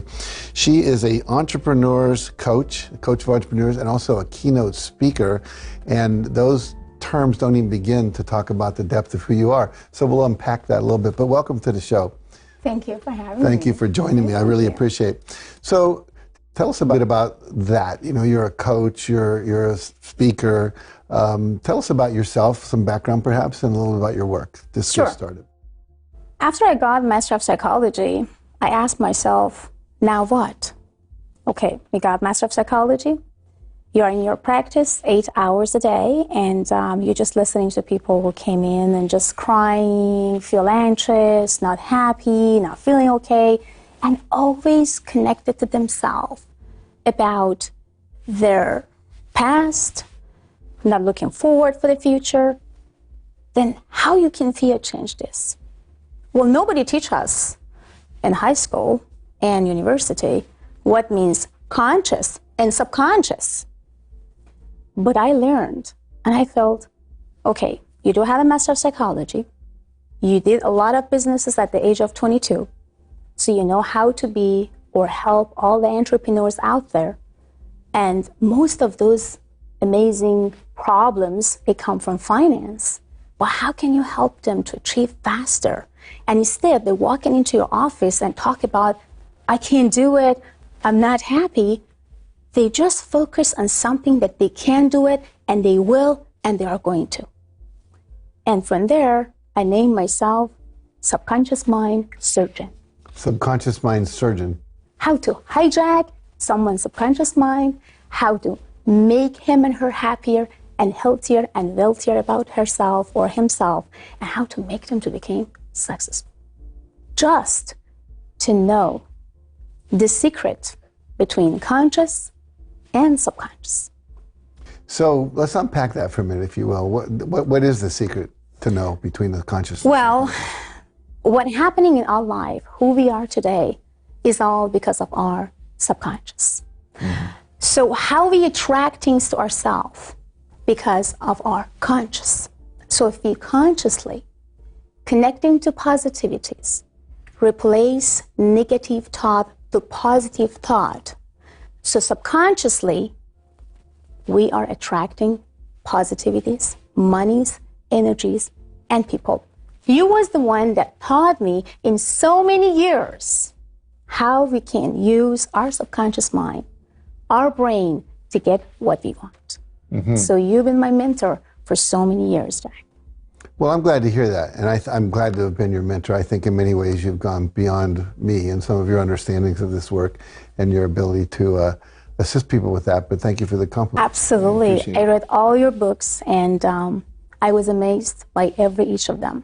Thank you. And you taught me a lot, and I found the secret in between conscious and subconscious, which after so many years, I'm teaching all my students, followers, fans, over 2 million followers, fans worldwide, and I'm talking about you so highly, and I'm telling them, just ask and receive. And they asking me, what do you mean ask? I said, well, Jack said ask and receive, because he always says ask, never just refuse to ask. And then they said, like, what is in between asking and receiving? And what is in between asking and subconscious mind? I said, well, you are asking. That means consciously you put yourself through on fear or no problem in whatsoever you can think in your business or in your private life. And subconsciously, when you are asleep, your brain is starting to recognize, realize, and bring things to attention to universe. And the frequencies will bring everything back to your life. Beautiful. Beautiful. It really is all about frequencies and vibration. Absolutely. We are all based on energies, and you know that, Jack. I do. When you're teaching your students, in addition to what you just said, are there other things you do to teach them to raise their vibration, raise their frequencies? Exactly. Can you share some of those? Well, some people ask me, how can I do that? Well, like on the way here, I just put on the music. I'm so excited. So everybody was like, oh, I love this music and I'm excited. I got excited. Like, yes, like you guys, I mean, they can easily do with some memories, something that they make them to feel happy. Let's say that we do have like a bad day or something had happened last week. We are not feeling happy. I was like, you know what? Change it, replace it. It's all thought. To me, there's no such a thing as a bad thought and good thought. It's all thought. We are the producer of those thoughts. If I'm going to have a drama in my life, so I produce a drama and became a drama queen. If I want action, I produce action. If I want calmness and happiness, I produce calmness and happiness and family movies. So just do it the way that you want. And it's all thought. And that's what people kind of think of, you're right. Yeah, replace it. Positive thought. Because this is all your thought. You can change it in a second and minutes. And that's what they do. Beautiful, beautiful, beautiful. Now, you and I are involved in a book together. Yes, we do. Let's talk about that a little bit. Yes, we do. I'm so excited. Good. Exactly. I am so excited about that book. And I'm so happy to co-author together with you. I'm so grateful. I'm so thankful. And I still can't believe that I've been asked by you. And I'm just so grateful. So a lot of people ask me, what is all about? What is all about success? And they ask me what means. Means that how you can easily, but very gradually and nicely succeed in what you want in your life. And it's all about strategy. What type of strategy of your life you have to choose or have in order to succeed. So Success Strategy book, for a lot of my students, followers, and fans, is going to be the biggest book ever. They're going to change their life, and I know they will, and I know it's going to. How do you define success for you? To me, success means when you are happy, when you find your happiness. Success means you do things that you love. You feel things that you love. You connect with things that you love. And to me, success, divine with love. Beautiful. It's divine love. Beautiful, beautiful, beautiful. Now, you're a producer of a film called The Game Masters, which I'm really eager to see. Talk about the movie. Well, it's all about sex trafficking, human sex trafficking, human traffickings, and it's telling what's happening around us, around countries, Middle Eastern and all other places. And that way, I would say I was very blessed to get connect with a lot of powerful people, police, law enforcement, who they would love to help me to bring it to a lot of people's attention, what's going on around us, around the world. And that taught me a lot, and I'm very happy and blessed that I could. And is still continuing, is still get going. We are going to have another movie which coming, and it's going to be almost continuing the same way, but we are going to let other people know about more political stuff, things which is behind and all the stuff. I know that there's a lot of people maybe not really like that when we poke them in the eyes, but we're just trying to show people what's going on around and what means human trafficking, what means when a woman, beautiful, gorgeous ladies who came from other countries, without knowing what she's going, where she's going, how she's doing, and what happened to her, and what else is going to happen in the world. So there's a lot behind it.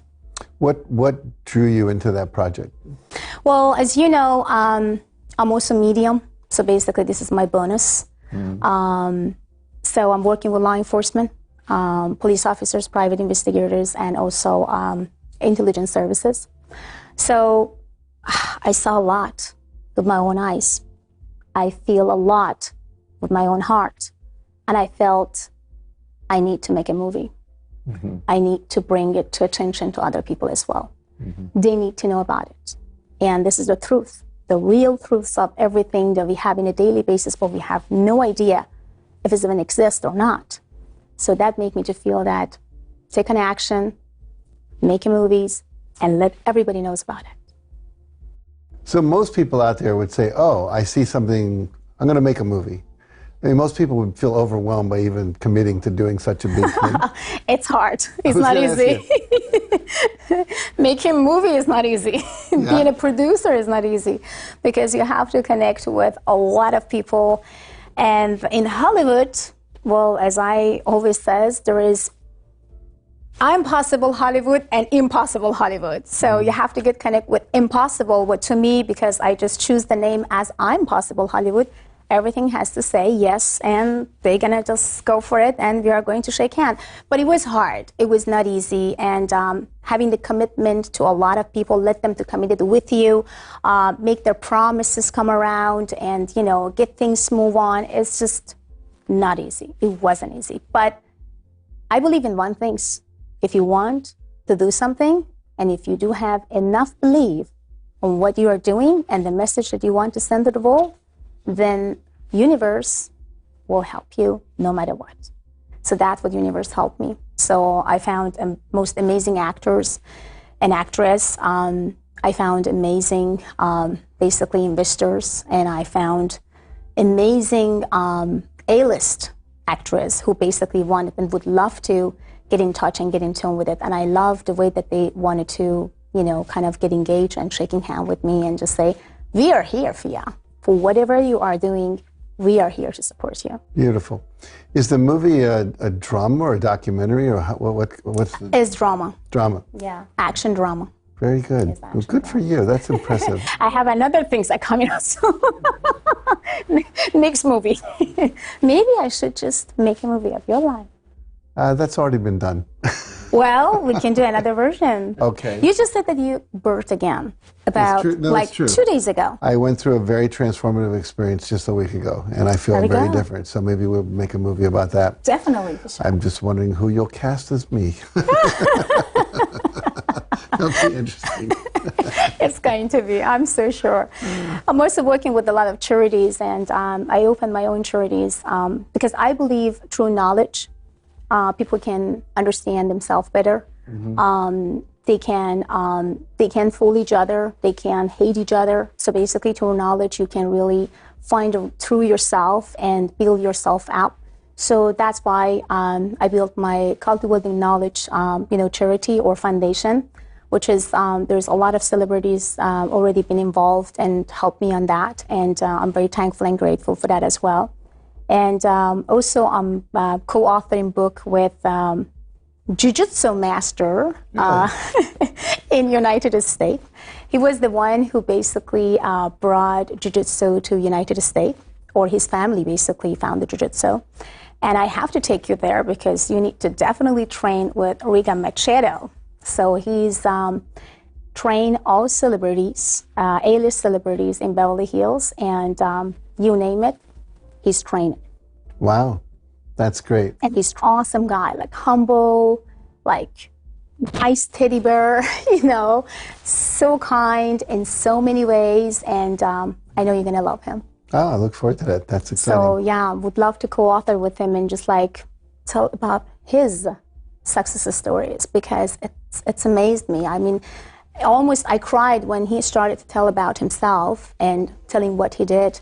I almost cried. I was like, wow, couldn't even believe that you went through all those things, and then wow, that's amazing success that you have, and all celebrities, one after each other, just like walking to his academy. It was like, wow, I'm amazed by you, man. What type of power you have? Tell me about your secret.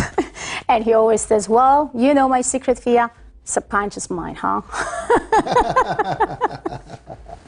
He's funny. That's beautiful, yeah. Beautiful, beautiful.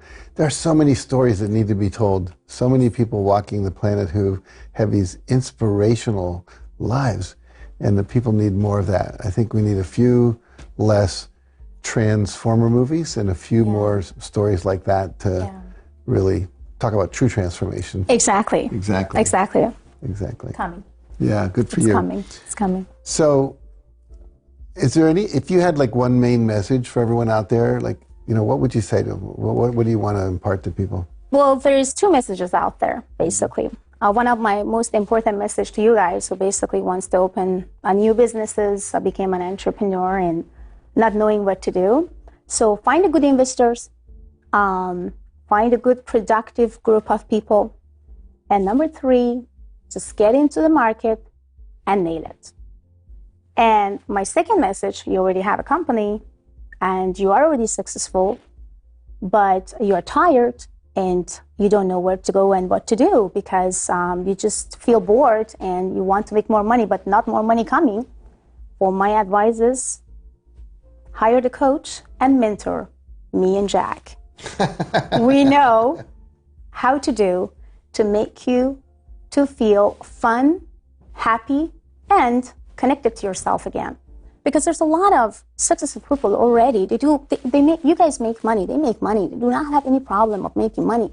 But happiness, they do have issues with happiness. Mm-hmm. How they can connect with themselves, with their own soul. And how can I just feel satisfied? I feel satisfied when it comes to my family, when it comes to money, when it comes to my, 7 Ferraris, Lamborghinis, whatever, but I'm not still satisfied with myself. Well, we can help you guys to feel satisfied with your soul together with Jack. Thank you. That's wonderful. Now, obviously, you have your book. You have your coaching programs, you do mediumship, all this stuff. If people want to get in touch with you to find out more, take advantage of what you have to offer, where do they go? Well, I do have a very strong social media, Persian Medium. So it's very strong. It's over 1,300,000 of followers, which I'm very grateful and happy for that. I have my Facebook, which is about 500,000 followers, which is I'm grateful and thankful for that. I have PersianMedium.com, which if you guys go to PersianMedium.com, they can get all the news worldwide. And some people, they want to just like have some conversation with me kind of on the phone in a confidential way. They don't want to mention about their name. A lot of celebrities basically are communicating with me through that platform because they don't want to bring about their names or whatever it is. So it's Abid Advice, ABIDadvice.com. It's actually the secure and safe platform for all of you to just connect with me and ask me any questions from A to Z, and I'm here to help you out. Beautiful. So now I understand you're working on another book too. Can you share with us what that is? This is actually the book that I do with my husband. So me as a woman, he is a man. We are thinking how we are almost connecting with each other, like he's a pizza type of slide when it comes to his mind, his strategies, the feelings, or his life when it comes to the wife, to the kids, and everything. And I'm actually the sweet cake layers, which basically woman has life as a sweet cake, layers by layers by layers, but man has like a pizza sliders. Like, you know what, this is a slide of my life, which is my career. The another slide is actually, my wife, my kids, and my friends, and other stuff. So, but through that book, we are going to share why a lot of men and women, after 5 years, after 6 years, they feel bored and they can't handle each other anymore, and there is no sweet love anymore in between them. And why men and women, after 6 and maybe 10 years, not understanding each other's or each other's language, and the sex life is not actually working. What's going on? The same chemistry who was about 10 years ago is not even working anymore. So how you can hit this up with knowing how this pizza slide and the sweet cake layers work together. That's beautiful. No, it's so good because the statistic is that 50% of all marriages end in divorce. So there's something in there about gluten-free. We won't go there, but we'll get.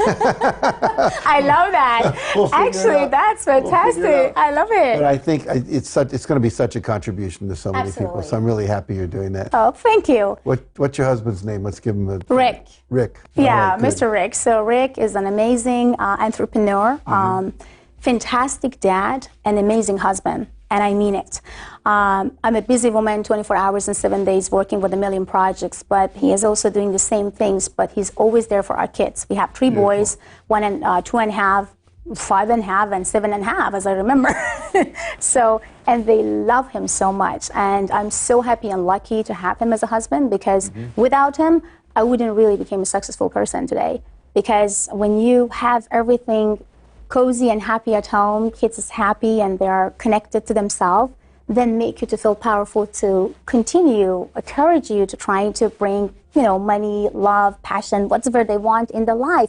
But if he wasn't there, I wouldn't even do any of those, because my mind couldn't even actually settle in one thing, focus on one thing, and I couldn't be a multitasker. Beautiful. Well, good for him and good for you. Thank you I'm so happy. I'm looking forward to the book. Me too. Let's see if women gonna hate him or love him, or if men gonna love me or hate me. I don't know. Let's say we figure it out later on. I'm sure we will. Great. So let me ask you a question. Okay, go ahead. Why you choose me to co-author with me? I think you're an amazing being. You're one of the most fascinating people I've ever met. And I think you have deep, deep wisdom to impart with the world.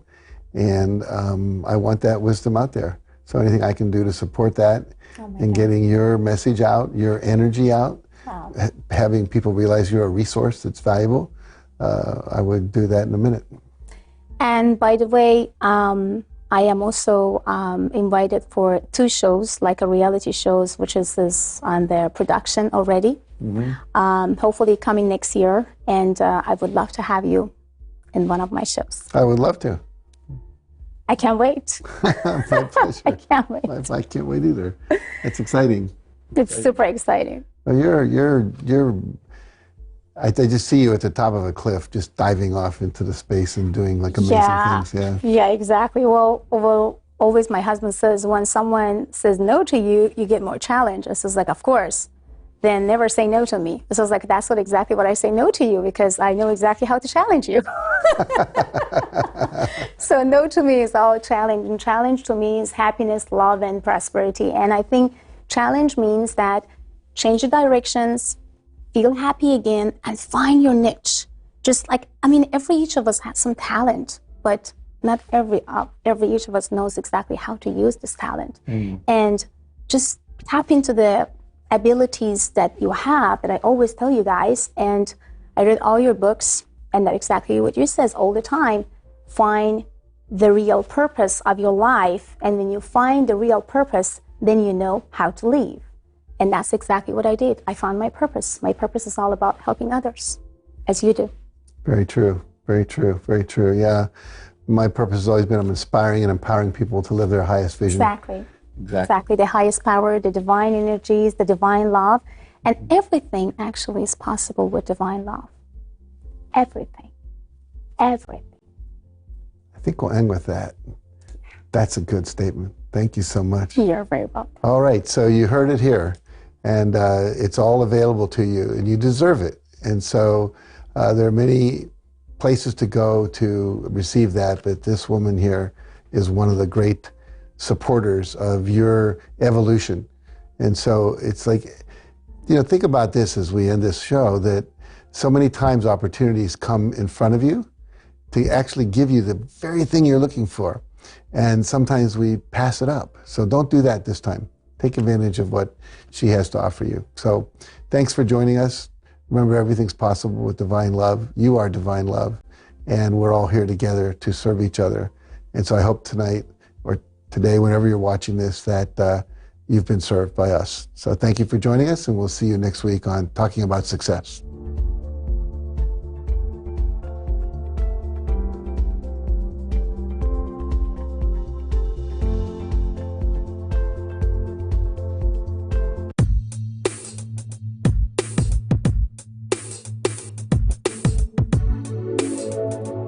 Welcome back to the Global Entrepreneurship Initiative. I'm excited to introduce our next speaker, Ms. Fia Johansson, who's better known as the Persian medium and subconscious mind surgeon.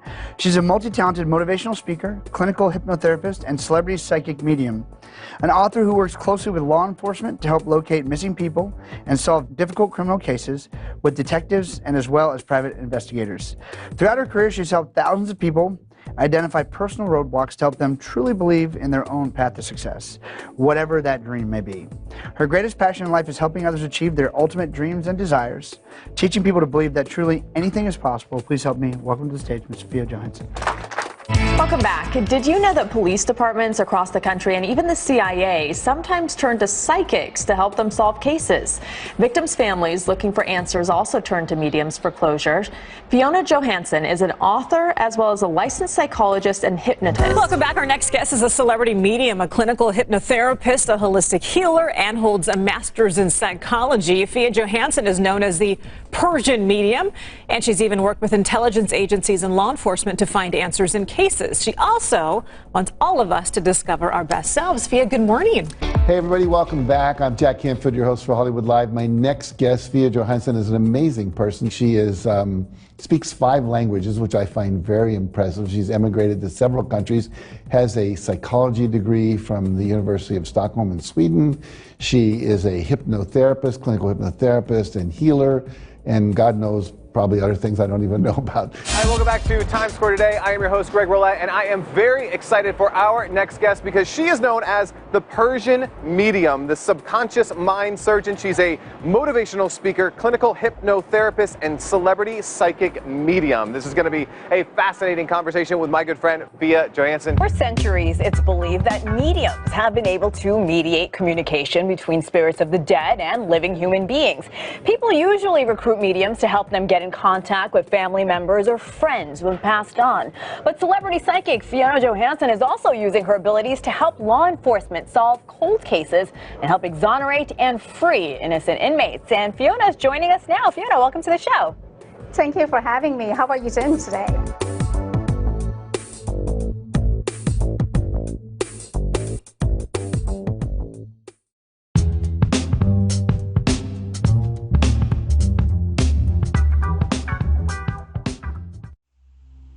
Welcome to Abbott Awakening, a beautiful, gorgeous wellness center who will adjust you mentally, emotionally, and physically. Also, it will help you to manifest your finance, anything and everything you desire for. This place is a very beautiful place which is located in Corona Del Mar. So please book your appointment today.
Psychic Radio, Earth's #1 psychic radio network, and watching Moonstruck TV, enlightening television.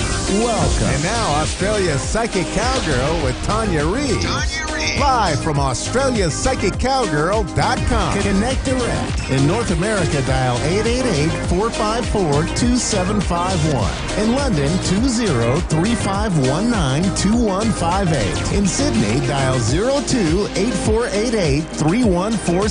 Or online, contact us through our Facebook page, facebook.com/Psychic Radio. Or one of our websites, AskOneRadio.com or Moonstruck.tv. This is Australia's Psychic Cowgirl on A1R, the Ask One Radio Network.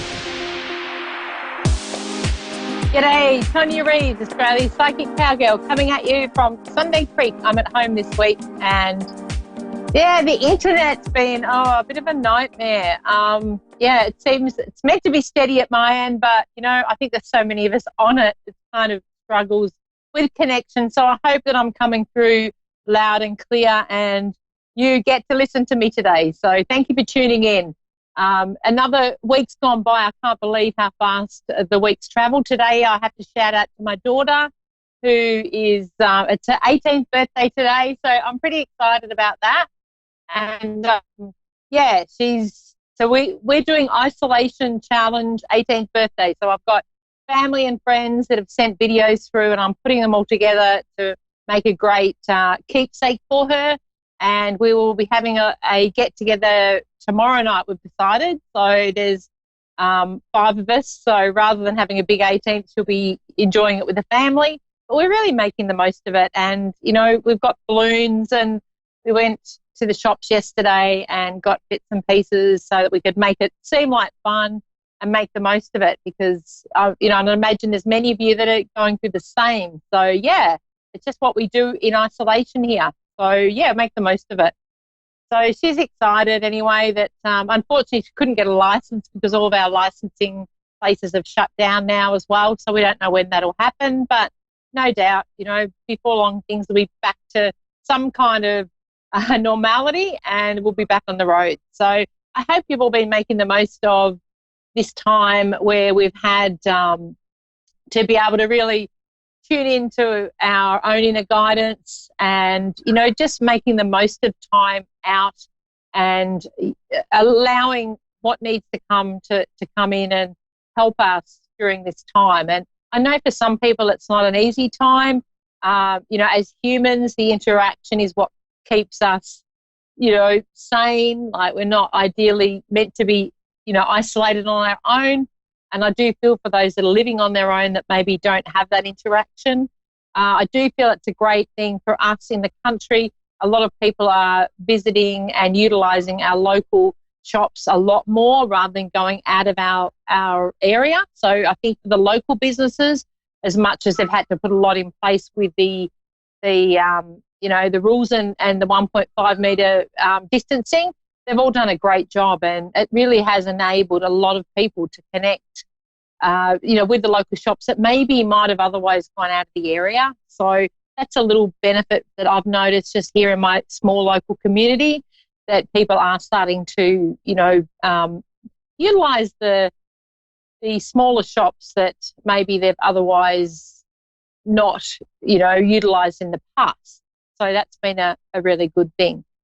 I send out my love to you all, and know that you're not on your own in this, and there will be, we will look back on this at some point and go, okay, we were all brought to a standstill worldwide for whatever reason, and there's some really great things to unravel in this. So I really feel like that would be a great insight, is what are we unraveling today, and over the next coming weeks, what do we need to delve a bit deeper into?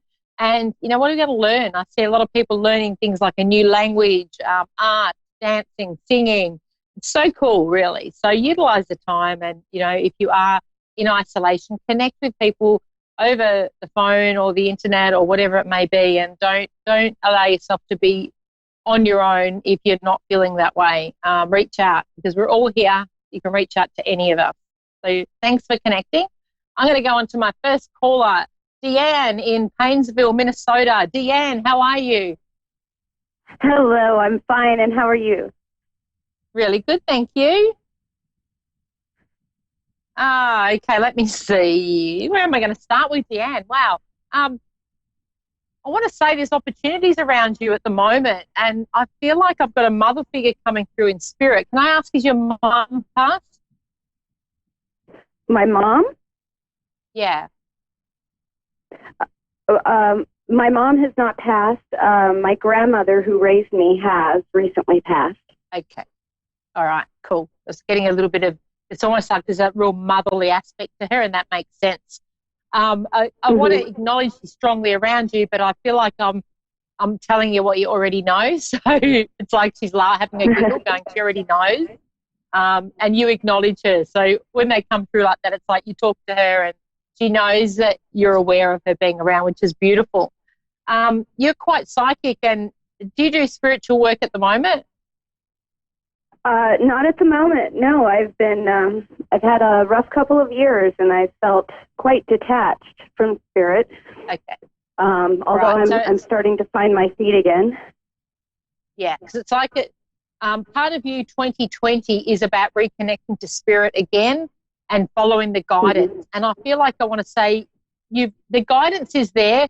There's almost like you've come to a fork in the road is what I want to say.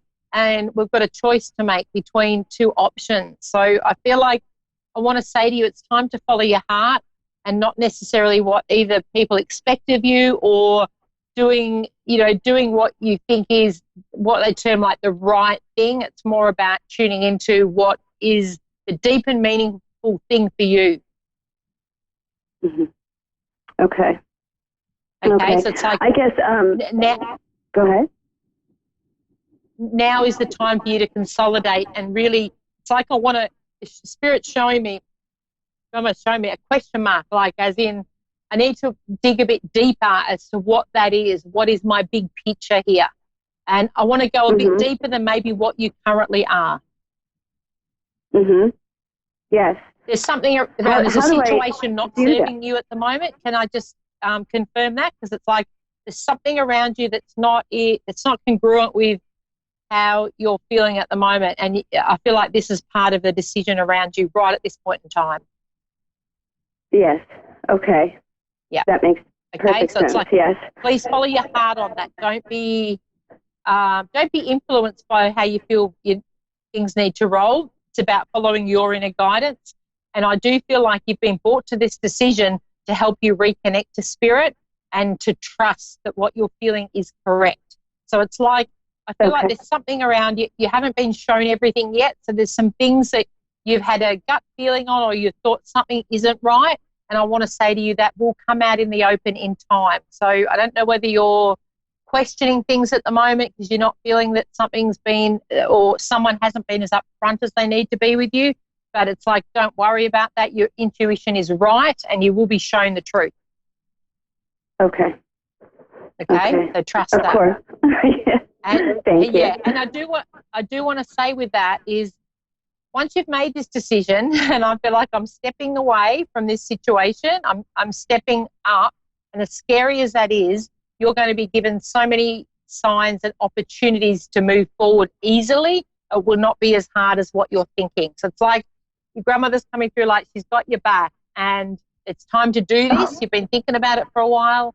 I'm ready to make that move. And I really want to say it's like things have been pulled back from you to really push you. So it's like you've been sitting there trying to make a decision and really unsure, and now all of a sudden things have come up where you're kind of being pushed into having to take that step forward. And as hard and as it's you're being made to be as strong as you possibly can, and as hard as that can be, there is a light at the other side. So please know it is the right decision. You've got this, is what she's showing me. Oh my goodness. Okay. Okay. And it's like she's showing me also to give you evidence that she went through something similar, or she's relating to showing you that she's already done it and she's going to show you how to do it. Yeah. Yeah. that's her. Yeah. Yeah. So it's like We're there's very no much more- alike, actually, my grandmother and I. Yeah. Yeah. Absolutely. And there's a stubbornness there. It's like she's like, yes, she's stubborn like me. And you're the sort. What she's showing me is it takes a while sometimes to get to the decision, but once you make it, there's no turning back. And it's like you're at that point. So don't look back. I want you to look forward and know that you're heading in the direction you need to be. And it's like where you are isn't where you need to be right now. Yes. Yes. You've answered my question thoroughly.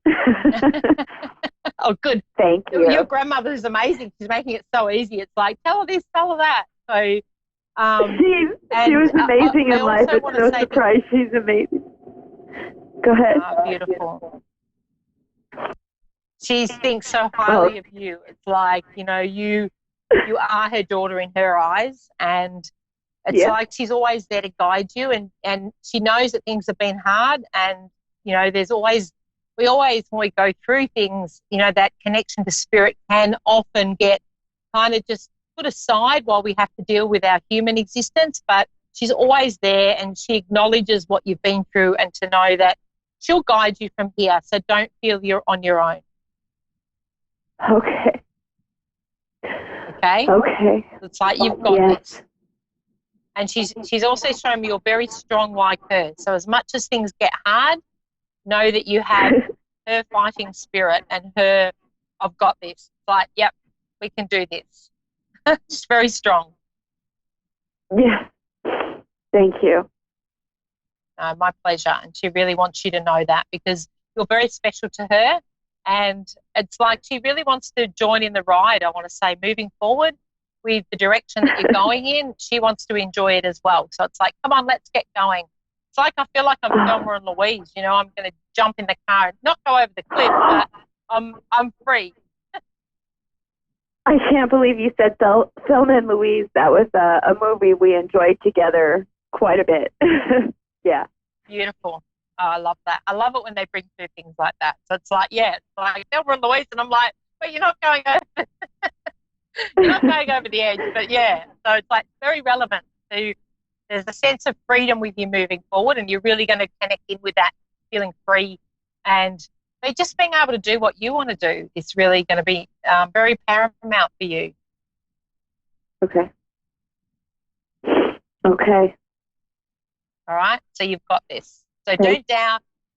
She's there. If you have any questions, just ask her, because she'll give you the signs. She's pretty good at it, and she's pretty proud that she's good at giving the signs. So I feel like she was quite spiritual, and so are you. It's like, come on, I'm giving you the signs. Listen to me. We've got this. Okay. So yeah, I've got a great feeling. I really have, and it's like that's what she's showing me. It's going to be a lot smoother than what you think. So don't, sometimes we get in our heads and overthink things, or think of all the obstacles that can come up. It's like, don't worry about that. We would just step forward into what it is you need to be from here forward, and you're going to rock it. So yeah, no problem. Okay. Very good. Okay.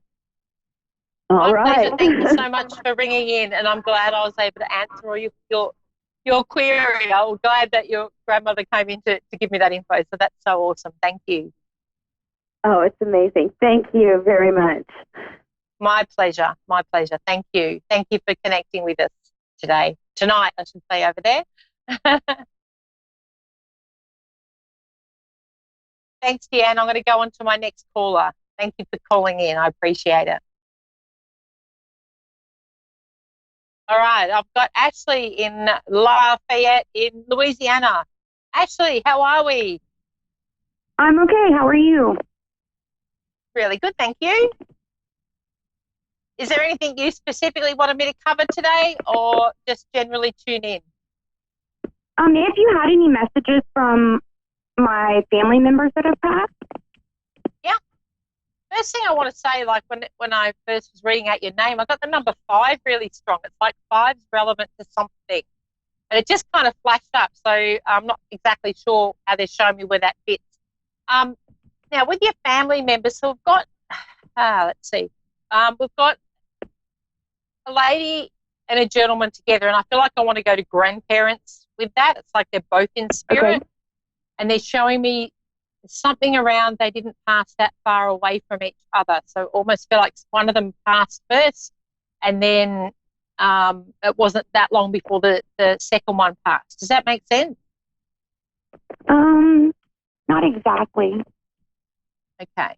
So you haven't got two grandparents in spirit, like as in the male and female together? It's just like they're coming through together. Well, my grandparents on my dad's side, but they passed several years apart.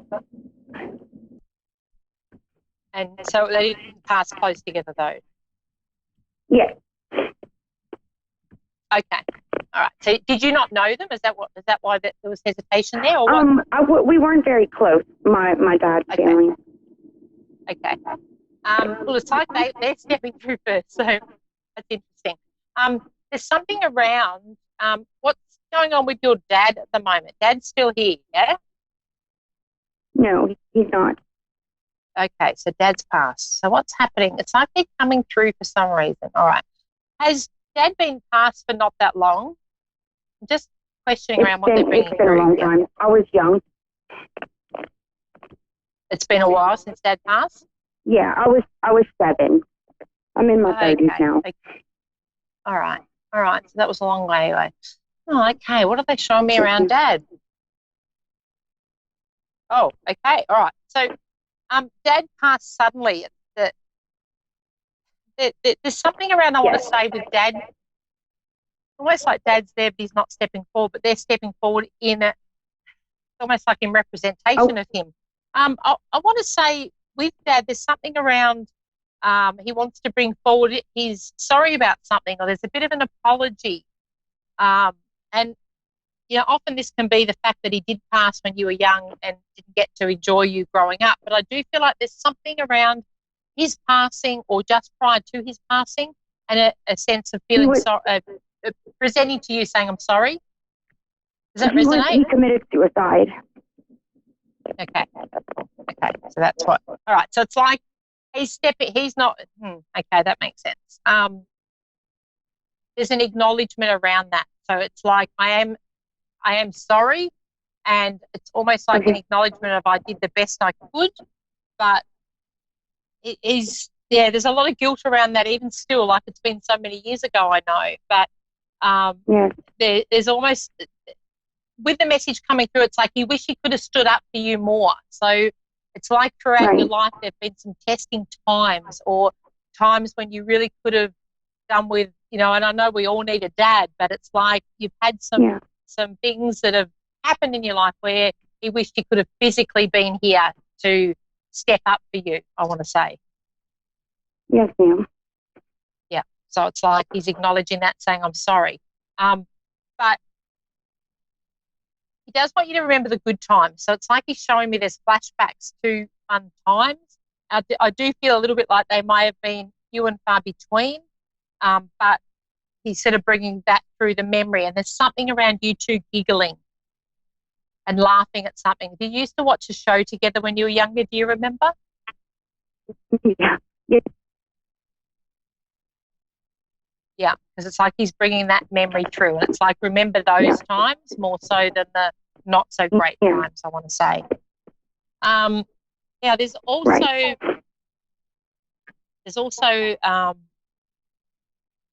there's a lady connected to him as well. Let me see. Again, she's really faint, so you'll have to work with me here. This feels like a sister in spirit, but I don't know that I'm putting her in the right spot, just the way that she's just faintly coming through. But it's like there's some resonance around what you're doing at the moment with her.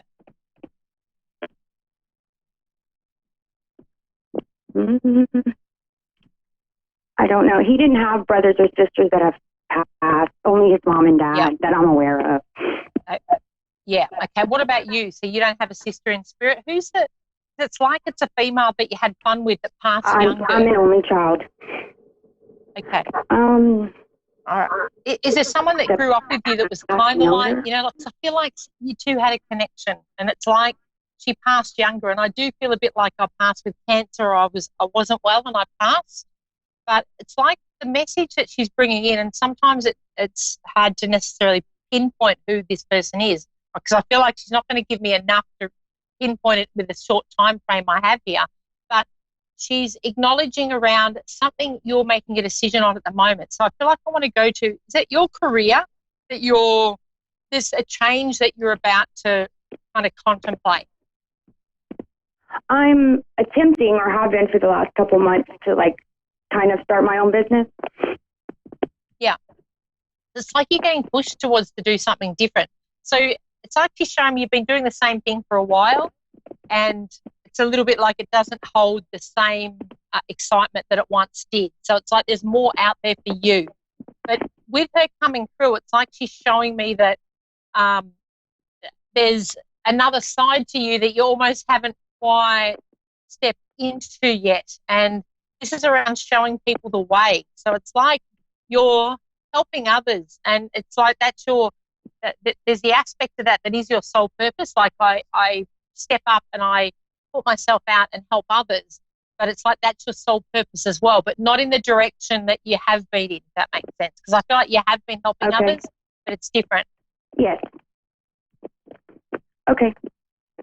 Okay, so it's like what you have been doing, there's aspects of that you'll bring into this next move, but you're really going to make it your own. So it's like, I feel like in what you've done in the past, I don't know whether you're helping people get better. I feel like there's something around helping people that aren't 100%.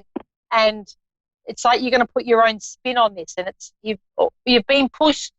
It's almost like you've had to follow protocol, and it's time now to not set it up how you want it to be and in your words and the way that you want it to come across. Okay. Okay, so I feel like it's almost like taking this time, and at the moment we've all been pulled back in what we're doing. Even those that have sort of kept working, we're still more isolated now or contained. It's like taking the time for you to delve deep into what that feels like for you moving forward, because you've been given the signs. And I do feel like, has there been talk of them scaling down at the job you're at now? Not really. Not yet. Okay. Because I feel like it's almost like you're going to start to step into your sole purpose, and it's like the work will tend to back off a little bit. So it's almost like whether you're offered to do a day less, or there's something around being able to step into your sole purpose, but also you'll have the backstop of work, but it will allow you to have more time to do what you want to be doing. Okay. And I do, she's laughing. It's like, it's like, okay, she's metaphorically saying, I need to give you a kick up the butt to do this. So it's like you kind of know what you need to do, but you're either not doing it or you're not feeling confident to do it. But it's like she's sort of joking and going, just, give her a push. Okay. All right. And there's also what she's showing, because I'm just trying to get some more info, because she's coming through as I'm getting more information for you. I've got a Scotch glass, or like something you drink spirits in. It's like she's showing me, and that's kind of a reference to her. So I don't know whether she's a friend or somebody. And there was something about I've got a glass of spirit, so it's quite funny. A what spirit? Flashing that as some kind of memory. Okay. Okay. Okay. Interesting. She's a bit of a character, this girl. So it's like she'll fit somewhere, even if you can't think of where that is yet. She will definitely. I want you to let me know, because I'll be really fascinated to hear. My aunt on my mother's side passed away recently. Okay. Is it the connection to having a drink of spirit? Like, does that resonate for her? Because I feel like that's a definite. That would resonate for her. Yeah. Okay. She's a bit of a character. It's almost like she's come through younger feeling than what she was. And I feel like there's an acknowledgement that I thought I was a lot cooler and I was young for my age, or that's what I like to show people. It's quite funny the way she's showing me that. And there's something about I like to change my hair colour a lot. I don't know whether that's her or you. About which hair color? About changing hair colour. So it's like if she's showing me somebody changing their hair colour a lot. You know, like, and I mean going from blonde to brunette to a redhead to different colours. That doesn't resonate as much, but I'll figure it out. Okay. Right. Yeah. That might be. So that's not you that changes hair colour. It's like showing me I've got different wigs on. You know, like I've got different coloured things on my head. It might come to you. Just funny, you know, things like that. They often share as a bit of a memory. Something it'll fit in somewhere. But again, for you, it's like stepping up with this. So please don't hesitate in what. It's like you've got an outline of something you've been thinking of, and I really want to encourage you to do it. That's what she's showing me. Thank you. I feel like she would have been an encourager in life. So it's like she's doing it now in spirit. Say, come on, let's do this. She was. Okay? And take the signs from spirit. I feel like I'm walking out and you're looking at the sky of a nighttime because I'm checking in with stars, or like I walk outside and you communicate with somebody in spirit. So it's like they're just flashing that to me to say they acknowledge that. So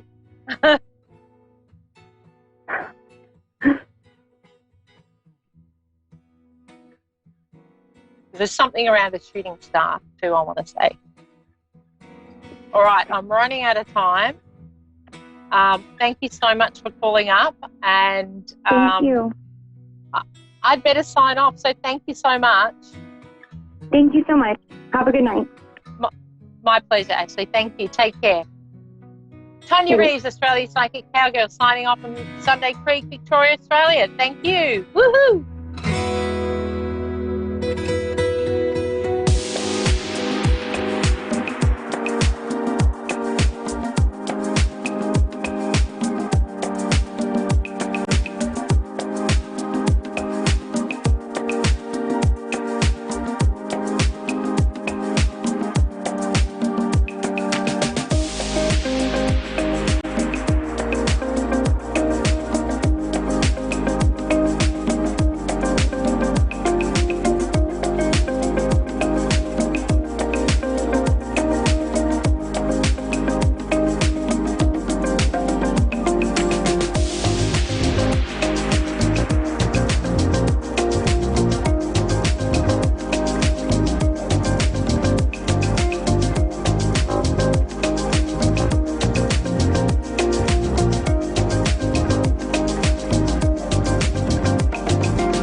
to A1R Psychic Radio, Earth's #1 psychic radio network, and watching Moonstruck TV, enlightening television.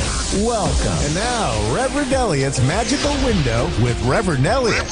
Live from magic-works.com. Connect direct. In North America, dial 888-454-2751. In London, 20-3519-2158. In Sydney, dial 02-8488-3147. Or online, contact us through our Facebook page, facebook.com/psychic radio. Or one of our websites, askoneradio.com or moonstruck.tv. This is Reverend Elliot's Magical Window on A1R, the Ask One Radio Network. Greetings, fellow seekers of truth, wisdom, and light.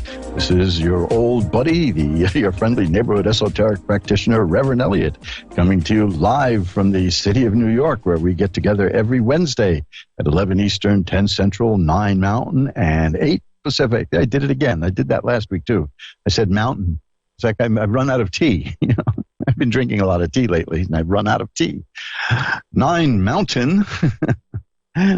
These letters, you know, we only have, 26 of them? Maybe 58. I don't know. I've always felt that there were some letters they were hiding. I don't trust them. So I have to go leave one out of a word. 11 Eastern, 10 Central, 9 Mountain, and 8 Pacific. And we are going to look through the magical window of the tarot, where we can find out what's coming up in our lives. We can find out what is going on in our lives that we don't know about. Things that people don't want you to know about, we can find out. If there's somebody who is at the office, for instance, if you're still working in an office as opposed to home, you know, somebody's making things bad for you. Hey, you know, we can look to see what's going on. There's all kinds of things. Court cases show up in the tarot. People ask me about things like love and romance, and then I see that there's a court case going on, and I ask them, and there is. That's what tarot does. It gets right to the heart of the matter. And how does it do that? Nobody knows. Nobody knows. Don't even believe anyone who says they know. But I have a few theories, and I list them all in my book, Reverend Elliot's Magical Window, which you can get for yourself if you want to learn how to do this. I think it's a swell way to help people, and it's fun to do at parties. You know, people love it. You just do little readings. I mean, I do fast readings here, but you could do 2 or 3 minute readings, a minute reading at a party. People just love it. They eat it up, and that you can do it free if you want to get practice. That's the best way to get practice in anything, is offer to do it free. But after a while, when you're good at it, then you can just start charging a nice, rational, normal fee to do it at a party. I've done this at art gallery openings. I've done it in restaurants. I've done it in bars. They've hired me to do it. And it's always a good thing. You know what the best time of that, the most fun, is when a bar wants to have a Mardi Gras celebration, and they do it on Mardi Gras, and you just sit there and read cards for the customers. They just love that stuff. It's just fun. So what we're going to do tonight is take another glimpse through the magical window of the tarot. And if you enjoy what you hear and you see the possibilities in this being able to help you, all you've got to do to get a longer reading is contact me at asktarot@earthlink.net. That's ASKTAROT at earthlink.net. It's my nice old-fashioned email, Earthlink. And we have all the time in the world together. You know, when we get on the phone, it's you and me and nobody else. I don't put you on hold for anyone else. I don't leave you waiting. It's just you and me. And we can do it by Skype if you want, if you don't want to do it by phone. I do these things all over the world for people. And the readings, you know, an email reading is just $10. But it'll look deeply at an issue in your life, and you get a 2-page report from me. Now, if you want to do a full reading with me, great. I can do it for 15 minutes, a half hour, 45 minutes, an hour, even longer, whatever you want. And you can find the rates at magic-works.com, magic-works.com. Just scroll on down and you'll see the rates, because I believe in listing the rates ahead of time so that you know what you're getting into. And we don't charge any more than that. Once you and I agree on something, that's the price. Even if it takes a little longer, so what? We throw that in as extra. Because, you know, this is unpredictable. As you'll hear in the show tonight, sometimes a reading goes longer than we thought. So what we do is we just keep going. Anyway, that's just letting you know that I'm available And this is a very good time. A lot of people are nervous. A lot of people are anxious now. There is, as I've mentioned before, there's a lot of highly paid media people whose job is to scare us. And we've been through bad times before. There's no reason to make this into a panic. And getting people scared is how some people make an awful lot of money. And you know something? Sometimes people do that with tarot too. And that's why I say to people, when they ask me, how should I pick a tarot reader? Anytime you go to a reader, just apply the same thing that you would with any other professional. If you feel worse after dealing with that person than you did before, then you don't go back to that person. They're pulling a scam on you. So, you know, if you get a reading from somebody who says, oh, look at that. I see that you're cursed. Got to go now, you know, and then they call you back and say, oh, by the way, I was thinking, now that you're cursed, I could get rid of that for you. Now, you see, that is a racket. The ethical tarot reader doesn't exploit people. You know, people who call it a tarot reader trust the person, and it's up to us to honor and respect that trust. And that's why, as a member of the American Tarot Association, I'm not just a long-time member, but I'm on the board of directors. I'm the vice president of communications. And can't you tell? I'm a professional communicator.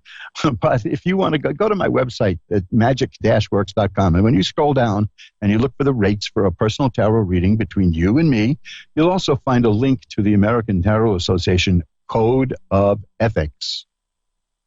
See? And you look at that and you'll see that is how an honest tarot reader behaves.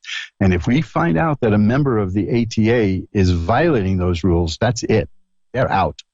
No second chance either, because it's trust. It's a matter of trust. And you're calling a stranger, for goodness sakes, and you're opening up and you're telling what's going on in your life. Now, you cannot take advantage of that in good conscience. I'll give you a perfect example. I have had calls from people in these past 2 weeks who want to pay me for a reading to see if they're going to die in the near future. Now, as I said, there's fear out there. Now, what kind of a human being would I be if I took money to exploit that? I mean, then I would be as bad as the newspaper publishers who scream, could this be the end of the world? Could 5 billion people die? You know, there's an old law. And by the way, I'm a journalist myself. I mean, I have a lot of journalism history. And I'll tell you something, that there is a law called Betteridge's Law of Headlines. I want you to keep this in mind. You can look it up. They have a marvelous website. Betteridge's Law of Headlines says any headline that ends with a question mark can be answered by the word no. That is going to ease you a lot. And as I said last week, I believe it was, any headline that has the word could in it or may or reportedly is garbage. It's just a way to critically look at this, because like I said, there are a lot of people out there who want us scared so that we would tune in and raise their click rate, raise their viewing audience if it's cable. And that means big money to those people. Now, I'm not saying there's nothing to be concerned about. Of course, there's something to be concerned about now. But to exploit that and scare people and hurt them, that's unconscionable. And I, as an ethical tarot reader, will never, ever, ever, ever do that. And I'm telling you now, if you call me for a reading and we decide to, say, do a 20-minute reading, and at the end of 20 minutes, I see something pretty bad coming your way, I'm going to keep reading. I'm going to keep looking at I'm not going to say, hey, look at that. Your life's falling apart. Bye-bye now. No, that's why I never book calls, tarot readings back to back. You know, back to back would mean I'm stuck. I'm locked in. I don't do it. I could probably make a bit more money that way, you know, an assembly line way of doing it. But no, I've got to prepare for the chance that the cards may be telling you something you don't want to hear, and we can work through it. Now, I don't really believe that there's such thing as a bad reading, not like in those movies where everybody gets a tarot reading, ends up being killed by like a polar bear in the middle of August in Waikiki. You know, I don't believe that, but it can show you things you don't want to see. Now, that rarely happens because the people who call a tarot reader for advice are very positive people, and they're taking steps, they're taking action to work out whatever the situation in their life is. So that indicates a very positive outcome just by doing that, by taking action. So don't fall for those movies that try to scare you about tarot. That's just cheap horror sensationalism. It's, you know, Hey, what can I tell you?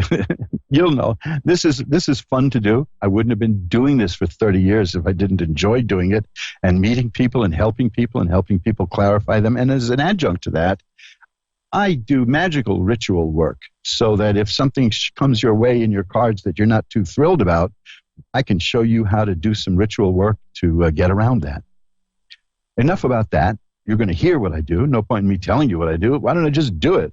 So I've got the incense burning, I've got the candles burning, and I'm going to ring a bell 3 times now to declare that from here on in, we're in sacred space. Now I'm going to pull back the curtain on the magical window for Connie in Litchfield, Minnesota. Hi, Connie. You're on with Reverend Elliot. Hi. Hi, Connie. How are you tonight? Oh, I'm doing better. I'm getting over all the crud. Well, maybe we can make that even better. How's that? What would you like to look at? What I want to know is, the guy that I'm currently dating or seeing, is he the one that I'm supposed to be with? Because I don't know if it feels right or not. Oh, well, you mean the violins aren't playing? In the soundtrack in the background and all that. I think Hollywood has ruined romance for people, you know. I mean, I don't know. It's Hollywood has given people such weird expectations about romance. I was involved with a woman once for a couple of years, and she was really happy and said to me, you know something? I'm so happy with you, I'm going to leave you. What? She said, because if I'm this happy with you, imagine how much happier I'll be with somebody better. And I said, oh, okay. And then she said, but don't worry. If I don't find anyone better, I'll come back to you. And I said, you do that and see what happens. You know? Yeah. I take it you didn't see her again, right? Oh, I saw her from time to time, but no dice, you know. I mean, we ran into each other here and there. But after that, gosh, this is going back long before most of you listeners were born, right? But I've been married now for like over 30 years, you know. So, boy, am I going to get in trouble for not knowing. I'm going to get in trouble for not knowing the exact date right offhand, you know. Yeah. But it's 34 years now. So let's see. Let's take a look at what you've got, because this call is about you, not about me. Now, here we go. This is an excellent card for what I just asked, because it's the 7 of Cups. Cups are about romance because it's about emotion and things of the heart. The 7 of Cups may be indicating what's going on here, because that's a person with unfocused ideas. So you really don't quite know for sure if this is the right one. Right. The next card. Yeah, I don't, because I have kind of a habit of picking people that aren't always so good. So that's why I'm just you and everyone else, right? You know, I used to be able to go into a crowded room and pick the one person who was going to be the best at ruining my life. Yep, that would be me. Yeah, well, then a couple of years of therapy helped me out there too. But, well, you know, isn't that funny how that works? We can spot them, right? Well, let me tell you this. The next card is the Star. Now, the Star is a card of hope and optimism. So that's telling me that with this particular person, you've got a good chance. Okay. Now, the next card is the 4 of Rods, and that's about a happy home. And then here's an interesting card, is the 2 of Cups. The 2 of Cups is about it's about 2 different things. It could be the beginning of a new relationship, or it could mean that a relationship you're in is going to reach a new level. And that's how I'm going to interpret that in this particular reading. I say give it time, hang out, you know, get to know each other. How long have you known each other?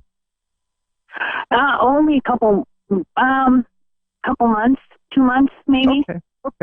Okay, yeah. So, you know, that's still, you're just coming out of that. Yeah, it's a long distance thing too, so it's, that's hard too. Yeah, so it's long, that adds a lot to it. Well, I'm seeing here that there's great possibilities, because I've got 2 very happy cards here. I've got the 10 of Cups and I've got the 4 of Rods, and those are, 10 of Cups is perfected happiness.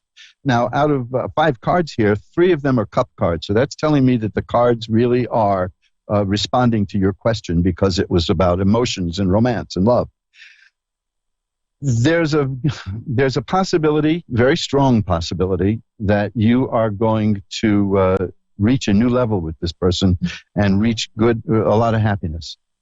So give it a little more care than you usually do, is what I'm saying, because the key to this is that first card, the Seven of Cups, unfocused ideas. Okay. And that's easy to fix. That'll snap into focus. And if it's still new, you only have a few months with each other. So get Right. into it and let it, see if it'll grow. And if it doesn't, if it doesn't, then you can try again, or give me another call, and we can see what's happening. I could probably give you a lot more detail if we were off the air and we were doing a full reading, but I don't know that you need any more than that, because this is a pretty good lesson here. Going from unfocused ideas, followed by the card of optimism, the card of a happy home, the card of a relationship reaching a new level, and then the Ten of Cups, which is perfected happiness. So I think this time you've come closer to getting what you want than you have before. Well, that's good to know. Yeah, that does feel good. And let me see if I can pull one more card. Maybe we can put it underneath all these cards to see what the underlying issue is. Well, there you go. That's the King of Cups. Now that's another cup card. So I've got 6 cards here. 4 of them are cups. So we're definitely on the right track here. The King of Cups is the manifestation of something. This is showing that the court cards are about something beginning and growing and forming. And the further on you get in the court cards, from the knight to the queen to the king to the page, it takes more and more shape. So this is telling me that it is taking shape, that this relationship is growing, and the King of Cups tells me that you are right now at a point where this is really taking shape and happening. So give it a shot, and check back with me, or if you can't get through and Ask on Radio again, because I know a lot of people try to get through but don't, drop me a line at asktarot@earthlink.net, and maybe we can arrange for another reading. How's that? So this is looking good for you, Connie, and thanks for calling. Let me just shuffle up the cards now. You are on Reverend Elliott's Magical Window. Well, some of you are on it. You're all listening anyway. You're listening to Reverend Elliott's Magical Window, where we get together to look through the magical window of the tarot. Now, you see how that worked? That was fascinating, because the only cards that I got that weren't cup cards in that call, one was about a happy home, and the other was a major card, which was about hope and optimism. So that's pretty good. Danielle in Princeton, West Virginia, you're on with Reverend Elliott. Hi, Danielle. Hi. How are you tonight? I'm all right. How are you? Oh, I'm doing great. I just love the energy I get from doing this show, and I think that the energy builds up from all the people listening, and it just shoots down through the satellites and over the air and right into me, and I just feel great. It's so energizing. It's just marvelous. That's good. You got a great laugh. Now, see, that helps an old stand-up performer like me. You hear somebody laugh. Why, that's good. So what can I look at for you? What can I look at? You got me laughing now. I just want to know about my ex. About your ex? Yeah. Okay, I asked that because this is a fascinating card that I got before you even asked me the question. And I've got 3 more cards in the same suit. Let me ask you, first of all, was this like a relationship that was filled with fighting? Not really. In the end, it turned to fighting. Okay, because so it was we argument. We were together at for the almost end. 11 years, and it just in the end, we really began to fight a lot. Well, here's why I ask you that. I have 4 cards here, and they're all swords. Now, swords are a weapon. And when swords come up, that can indicate several things. But in this case, I go with the idea that it was a kind of it got nasty, and it got to be a struggle. Let me tell you something. When I started reading tarot cards in my early youth, I was in my 30s at the time, but I was reading for a married couple who hated each other. I mean, they just hated each other. And every kind of reading, I would shuffle the cards. I would do whatever I could. It would always come out with a majority of swords, because they hated each other. Now swords they don't always mean that, but right now, when you ask me about, even before you asked me the question, I got the 10 of swords. And then I got the 4 of swords and the 6 of swords and the 2 of swords. Now I'll tell you what that is. Overall, it's telling me that this was a kind of a tempestuous relationship, to put it kindly. The 10 of swords, the reason my ears perked up when you asked about your ex was the 10 of swords refers to something being over. So this is over, Now the 4 of swords is where it's about somebody taking a break. A lot of people look at that card and think it means that you're dead, but so the same with the 10 of swords, but neither one of them means that. The 4 of swords is about taking a break, taking time out. And that's what you did, right? You separated, you took a break from each other. The 6 of swords, now let me tell you, when I get to the end of this reading, you're just going to be a little disappointed, but we're going to work with that. The 6 of swords is a card about a person who gets from where she is now to where she wants to be. So that's you. There's something you want out of this, and you're going to work to get it, right? Right. Now, here's the thing that you're not going to like at the moment, but we'll work with it. It's the 2 of swords, and that's a person who's stuck and can't go this way or that way. It's a card about a stalemate. It's a card about a relationship that's stuck, that nothing is going to happen. So my card reading on this is that you're still going to need more of a timeout. Okay. Now, oddly enough, I got another card here, which is swords, the Ace of Swords. So that's 5 sword cards. Now, the Ace of Swords is a little bit of a different thing here.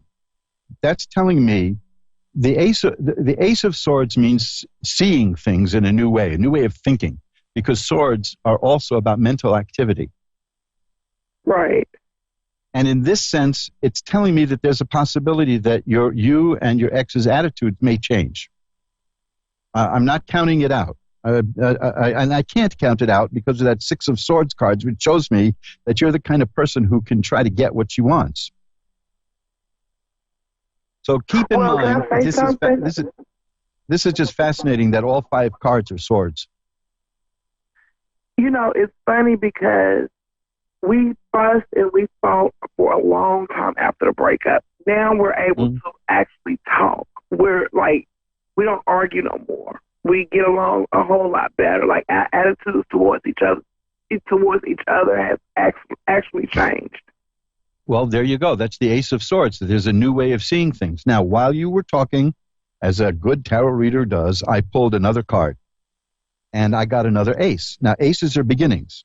Remember, I said the Ace of Swords, you're beginning to see things in a new way, and so is your ex. Right. The next is the Ace of Cups, and that is the beginning of emotional happiness. So I think you have a good shot at it. I told you that 2 of Swords is going to be a little disappointing because it means that you're stuck and the situation isn't going to change.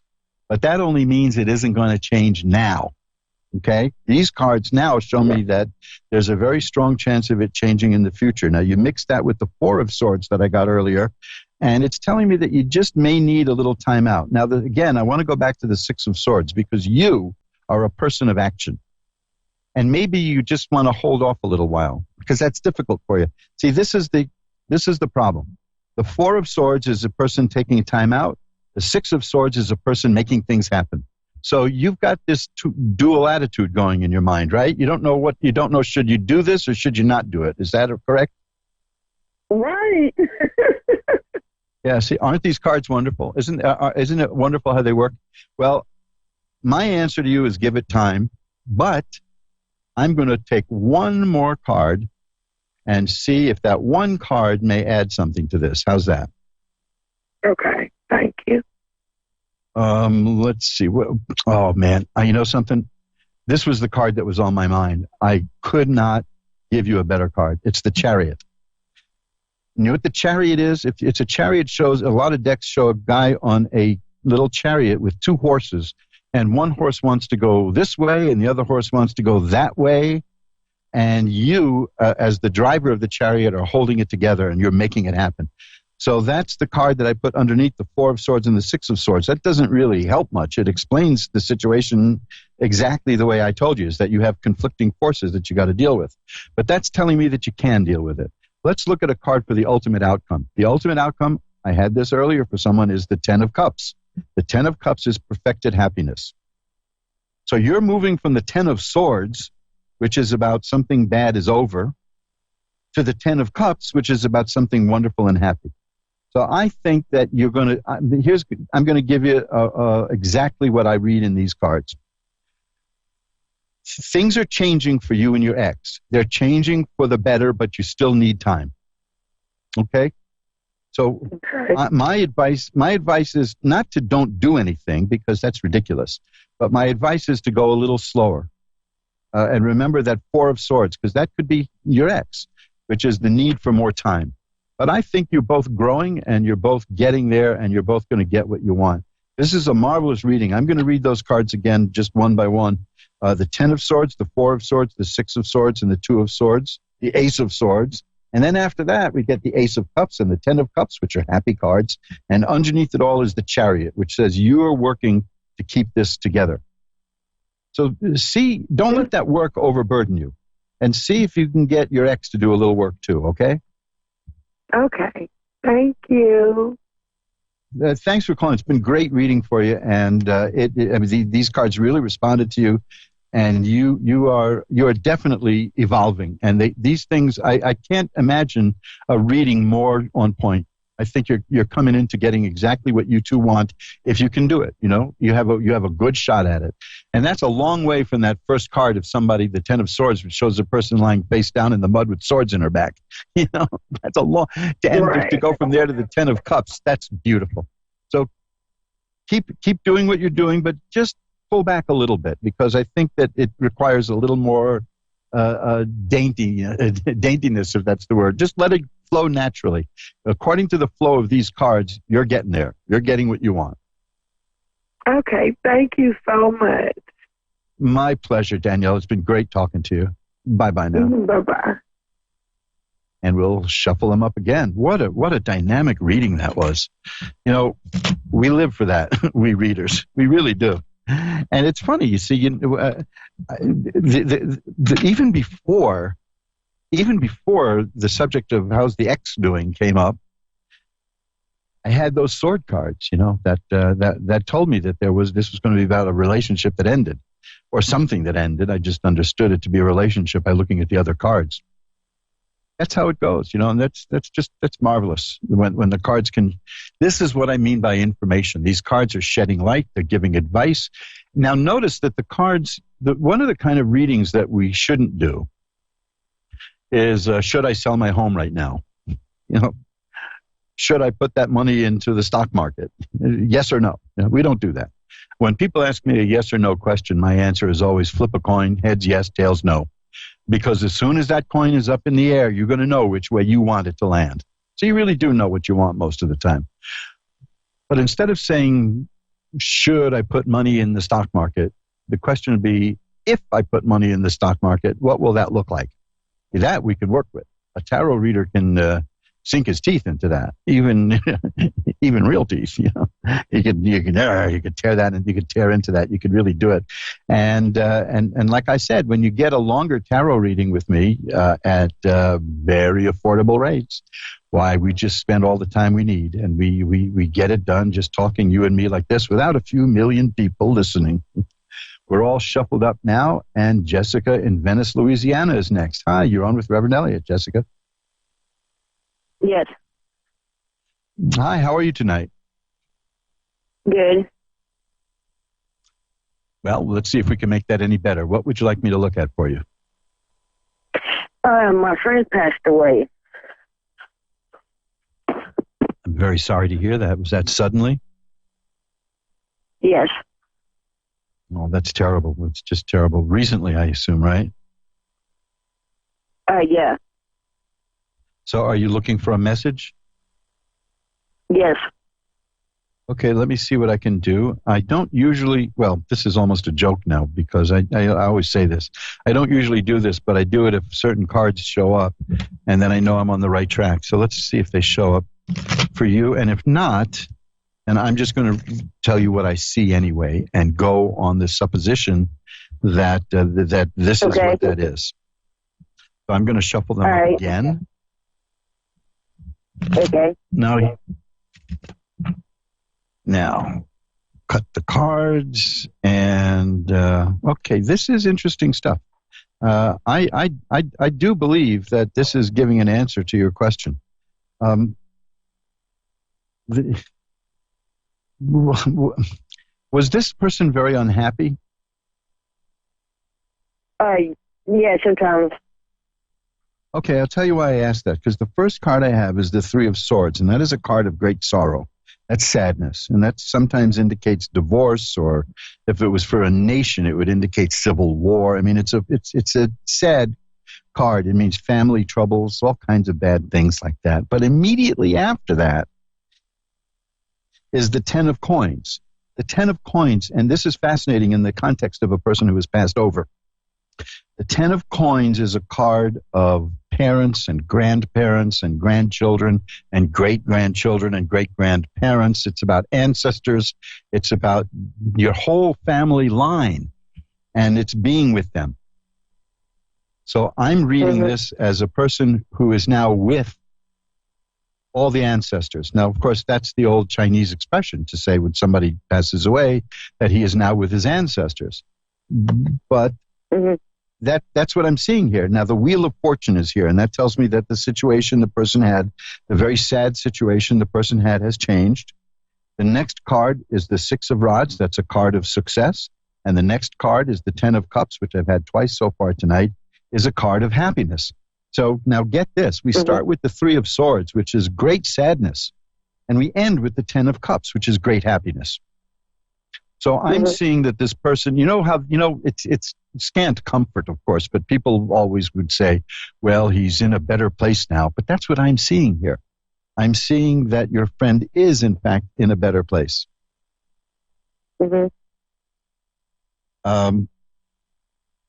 The Three of Cups is here now. That's a card about being with friends. So I don't think your friend was particularly happy with life at the moment. How did your friend pass? Oh, we don't know. Oh, okay. Because I'm just seeing that there was such an overwhelming sadness at the time, but that's turned into happiness. Okay. So that's the message I'll give you. That's the message I've got here. Now, in fact, here's one of the cards that I look for in all of this to see if I'm really dealing with somebody in the other side is the Judgment card, which refers to the last judgment, where the people come up out of the grave and all of that, and the horn is blowing and the sun is rising.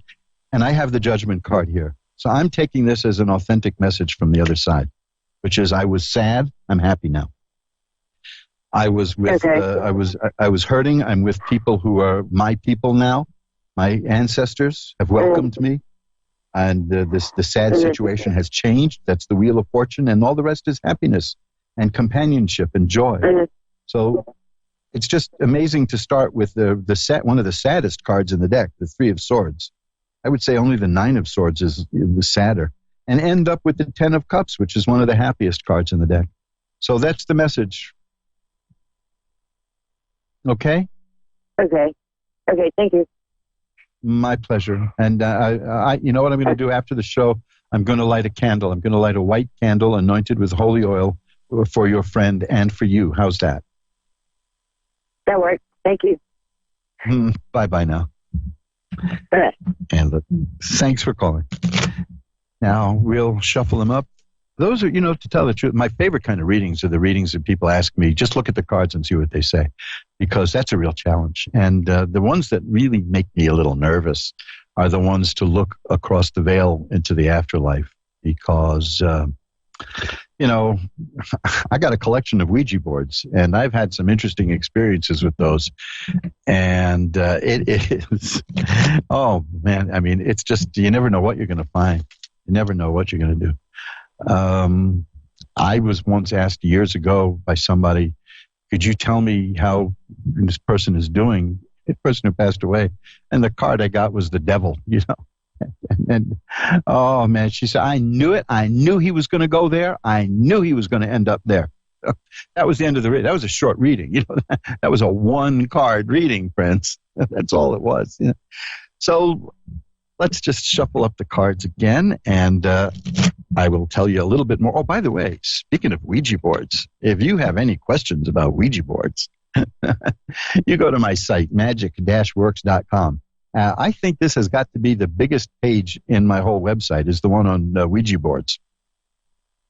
It's crammed with information and pictures and fun stuff. You can download sheet music from the 1920s that has a song by, I don't remember if it's Albert von Tilzer or Harry von Tilzer. They were two big songwriters in the early 20th century. One of them wrote "Take Me Out to the Ball Game." Hey, you don't get a bigger hit than that. And no, there was no pun intended. That was, that brings back such memories of the time I went to Yankee Stadium. Can you believe that? Been a New Yorker all my life, natural-born New Yorker, been to Yankee Stadium once, just once. Mickey Mantle was playing, so I guess I got my money's worth. So go to magic-works.com, magic-works.com, and you will see a whole bunch of stuff there. I'm now updating and putting in some new instructions on my page about out-of-body experiences. Have you ever done that? You ever traveled outside your body? I have done some remarkable experiments with not remote viewing per se, although I have a page about that too under the ESP page, but actually leaving your body and going somewhere and time traveling. Oh, boy, you can do some stuff with that. I have had remarkable experiences in my own life just going back in time to witness certain incidents in my life from my childhood. And I've seen it. I've been there. It's like Total Recall, but you're seeing it from another point of view. I can teach you how to do that stuff too. I have a meditation there, a visualization meditation that you can download and use. I have all kinds of free stuff on my website, magic-works.com. Then I have mojoacademy.org for Mojo Brothers books. Now, that isn't free. The stuff there, I mean, but you take a look at it because there's books there that will change your life. Books and now audio and some video too. Check those out because along with tarot reading, those are the kind of things I really like doing, is getting into the magical side of things and showing people how to really enhance their lives through things like meditation. Now, meditation is where it's at, especially in troubled times. Meditation is hard to do. Meditation, if you try to shut your mind down, your mind is going to say, hey, wait a minute, who's the boss around here? So it's going to be very difficult. But I have some guided meditations that you should know about. You can check out at the meditation page at magic-works.com. And also, there's a recording from the 1950s that's probably one of the first guided relaxation meditations ever done. And we have reissued that. You check that out. I will put a link up to that on my Facebook page also, which is my Facebook tarot page. You can get to that also just through askoneradio.com or through magic-works.com. You and I, we're going to do a lot of things together one of these days to improve your life and my life too, because I don't do these things for you. I do them with you. So when you grow, we all grow, and I grow. And that's one of the things about a tarot reading with me is that we both learn. I mean, that's the way it is. I'm not like some power from on high. I'm just a regular guy who took the time to learn how to read and interpret tarot cards. You can do that too.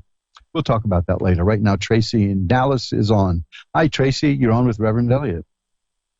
Hello. How are you? I'm doing well. How are you doing? I'm doing fine. Amidst all of the chaos that's going on right now. Doing fine. Yeah. Tell me about it. I mean, I'm in New York, so people driving around.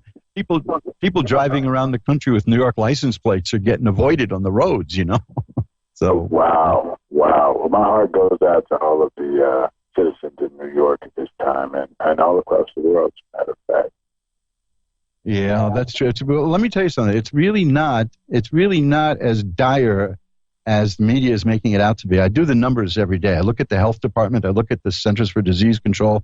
And right now, this is always a surprise to people. Right now in New York City, the number of people who have picked up this virus, it's 2/5 of 1% of the population. So we got it pretty much under control.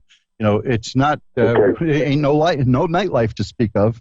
And I think there's a few bartenders who think I must have died, but, this is, but it, 2/5 of 1% of the population, that's pretty good. So, we got to at least give each other credit for keeping this thing in check. The human beings have centuries of experience with outbreaks like this, so we all know what to do, which is to apply some common sense stuff, which is, stay 6 feet away and wash your hands and stay in if necessary. And of course, me being an old geezer, I'm probably got to go a little lighter too, so there you go. Right. I understand. Well, I agree with you. And, over time we'll get through this and then carry on with life. And new world that we're approaching is, it's going to be an exciting new world. Yeah, we're going to get through this. And like I always tell people, just remember, the fear is worse than the disease, because fear, and I have something, if you look at my page on my website, this goes for everyone listening, magic-works.com, magic with a CK, check out the page called Healing Power. Now, this is not like mystical stuff that's going to heal you, because that doesn't exist. The stuff I have there is about the body's innate ability to heal itself, which we all have. And one of the things that any doctor will tell you that, and I'll give you a grotesque example of it, any doctor will tell you that if you're in a state of fear, your immune system shuts off, because your body doesn't have the energy to use the immune system if it has to run, like fight or flight. So whatever you can do to not be afraid, do it. We're watching reruns of the old Batman show here, because that's just goofy and funny.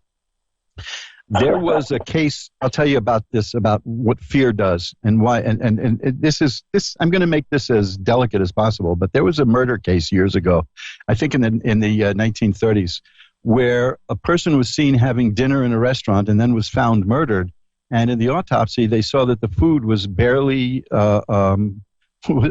digested. So they figured he was killed shortly after having dinner, but they kept the guy tied up in a basement so his digestion stopped out of fear. And then that way they could trick people about the time of the killing. So listen, before we go on and on, what do you want to see in the tarot cards? Well, I'm very much interested in my future. I have a lot of faith in the overcoming of this situation, and I'm looking forward to a fresh new start, and just would like to kind of wait a minute. Bingo, right there. Right, the minute you said fresh new start, what did I do? I pulled out the Ace of Cups. The aces are beginnings. Okay. You said the magic word there. And the Ace of Cups is about the beginnings of happiness. It's about the beginning of it's got a sunrise, in a lot of the decks. So it's about a whole new day. You just really hit that. Now, the next card is the Empress. That's a person who can make things grow and make things happen. You're a very creative person, am I right? That's correct. Well, you're going to use that creativity and you're going to make things happen. Mm-hmm. Great. I do a lot of writing and sketching and drawing and singing and a lot of different creative. That's where I get my mojo, I guess. Well, the arts are where it's at, because that's the expression, and that is so good. Let me tell you something else, and this goes for everyone listening. If you really want to put yourself in a good, upbeat mood, this is phenomenal stuff. I meant to talk about this last week, and I put something on my website about this. The people who make a list of things that they're grateful for in life will stay happier than the average person for the next 2 months. Oh, wow. So that's something that everybody can do too, is let's all make a list of something we're grateful for. But what I'm seeing here is that, like here, this is there's the Ace of Cups, the Ace of Swords. The Ace of Swords is about a new way of seeing things, a new way of thinking, a new way of seeing the world. So yeah, you're headed for a really, really good time. The Sun is the next card. Healing, growth, health, all the good things from the Sun. So I only stopped you because what you said was exactly the card that I got about a new start and happiness and growth. So you're headed for the time of your life. literally. Great. I feel that as well. I mean, I'm excited, you know. And well, the cards are confirming what you feel. That's for sure. Great. Well, I'm going to see if I can get one more reading in before I go. I've only got a few minutes left, but keep in touch. I'm here every Wednesday at 11 Eastern, 10 Central, 9 Mountain, and 8 Pacific, and we will get through this. And we're all going to keep as positive as we can. Okay. Well, I was excited, and I'm grateful for you guys to have me on, and you are an amazing host, and I'm going to continue to listen to the show, and I encourage everyone out there to keep listening. Thank you very much. That's a beautiful thing to say. I really appreciate it. You made my night. Bye-bye. Great. All right. Now, I got the cards all shuffled up. Let's see if we can get in one more call. And Corinna in Washington. Hi, you're on with Reverend Elliott. Hi. Hi. What can I look at for you tonight? Don't mean to rush you, but we're up against the clock here. It's amazing how fast this goes. What would you like to look at? My romance. The romance. Romance. Okay. Let's see what we've got here. Well, you're facing a lot of competition, is what I'm seeing here in terms of romance. But things are going to happen. I've got that's the 5 of rods. It's about stiff competition. I've got exactly the kind of cards you're going to want, too. The 8 of rods is about something that's on the way now. It's just like that feeling that I had with the last call, that something is coming good. There's something coming at you, and the next card tells what it is. And the next card is the 2 of Cups. Okay, the 2 of Cups is the card for the beginning of a new relationship and a new romance, or if you're in a relationship, it means it's going to reach a new level. So that's coming right at you now. Now, here's the Knight of Cups. The Knight of Cups is the beginning of a new relationship that's just taking shape. Remember, cups are about romance and emotion and all of that good stuff. And the Knight is the beginning. Now, the Knight can be a little uncertain because the Knight is on horseback, so it jumps around, like on a chessboard even. But it means that something new and exciting is coming. Oh, bingo, the Ace of Cups. How many times do I get the Ace of Cups tonight? That means we're all on the verge of something good coming. So, yes, there is. The 8 of Swords is the first card I got, which is a person who feels that there's nothing happening, that you're stuck, you're not going anywhere. The 5 of Rods is the card that led me to say that there's some stiff competition out there, but the 8 of Rods says something is coming, and the next 3 cards tell me exactly what it is. There is no doubt in my mind. 2 of Cups, Knight of Cups, Ace of Cups, that's a relationship. That's a romance. Okay? Okay. And I think it's going to be really good for you. What I needed to know. I've got 2 more cards here. Get this. The Lovers. Now, there you go. You can't get better than that. And the Temperance card, which is a card of balance, which tells me it's going to be a really good relationship. It's going to be well balanced for you. So let me know how it works out. You got something really good coming just around the corner. Thank you. Bye-bye now. Thank you. Bye-bye. And that's it, folks. Here, we just shuffle the deck up. And that's it. We've got through another edition of Reverend Elliott's Magical Window, the show that asks the question, when will he stop talking and read those cards? I just love communicating, and I get such a burst of energy. Sometimes I listen back to these shows and I hear, hi, this is Reverend Elliott, at the beginning of the show. And by the end, I'm talking like 9,000 miles an hour. I could keep going forever. In fact, if you called me after the show somehow, if you emailed me, we'd probably get into a conversation. But don't do that because I'm going to try to get some sleep tonight. I usually don't get to sleep till about 7 in the morning after I do the show because I'm so keyed up. But there's so much positive energy out there, folks, and that's what I want you to stick with. I want you to stick with the positive energy. Remember, I told you, fear and stress can make us sick. I have a link to an article about that at the Healing Power page on magic-works.com. I have a 10-minute video by Dr. Bruce Lipton. Look him up.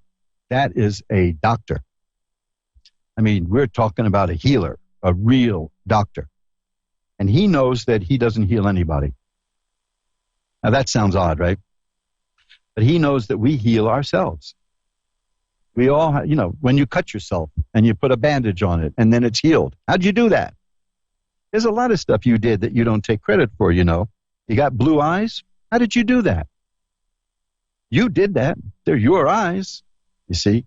So there's power there. We all have more power than we know. And in fact, I have a book about that. It's called Bending Spoons with Your Mind and Other Miracles of Mind Power. Folks, if you needed mind power ever in your life, it's during a time of stress and fear. You can't let that get to you because the fear itself can damage you forever. Fear is deadly. And that's why I always talk about the book Unmasking Fear, which you'll find at mojoacademy.org. I'm not going to go on and on and on and on about that. Just check it out. You will thank me for it if you read it. You can see at Amazon.com, and you go to the link, that there are 2 people there who wrote reviews about how important this book is. These are verified readers who bought the book. So we'll be talking about this in the weeks to come, because don't give in to fear and don't give in to stress. Easier said than done. I can show you how to do it. I can show you how to make that happen. So I've got to go now. We're going to be out of here in a matter of seconds. So until next week, remember, time flies. It's 2 minutes. Have I really got 2 minutes to go? Yeah, okay. Wow.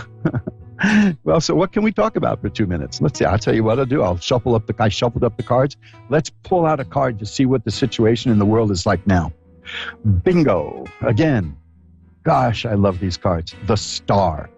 Hope and optimism. Hope and optimism.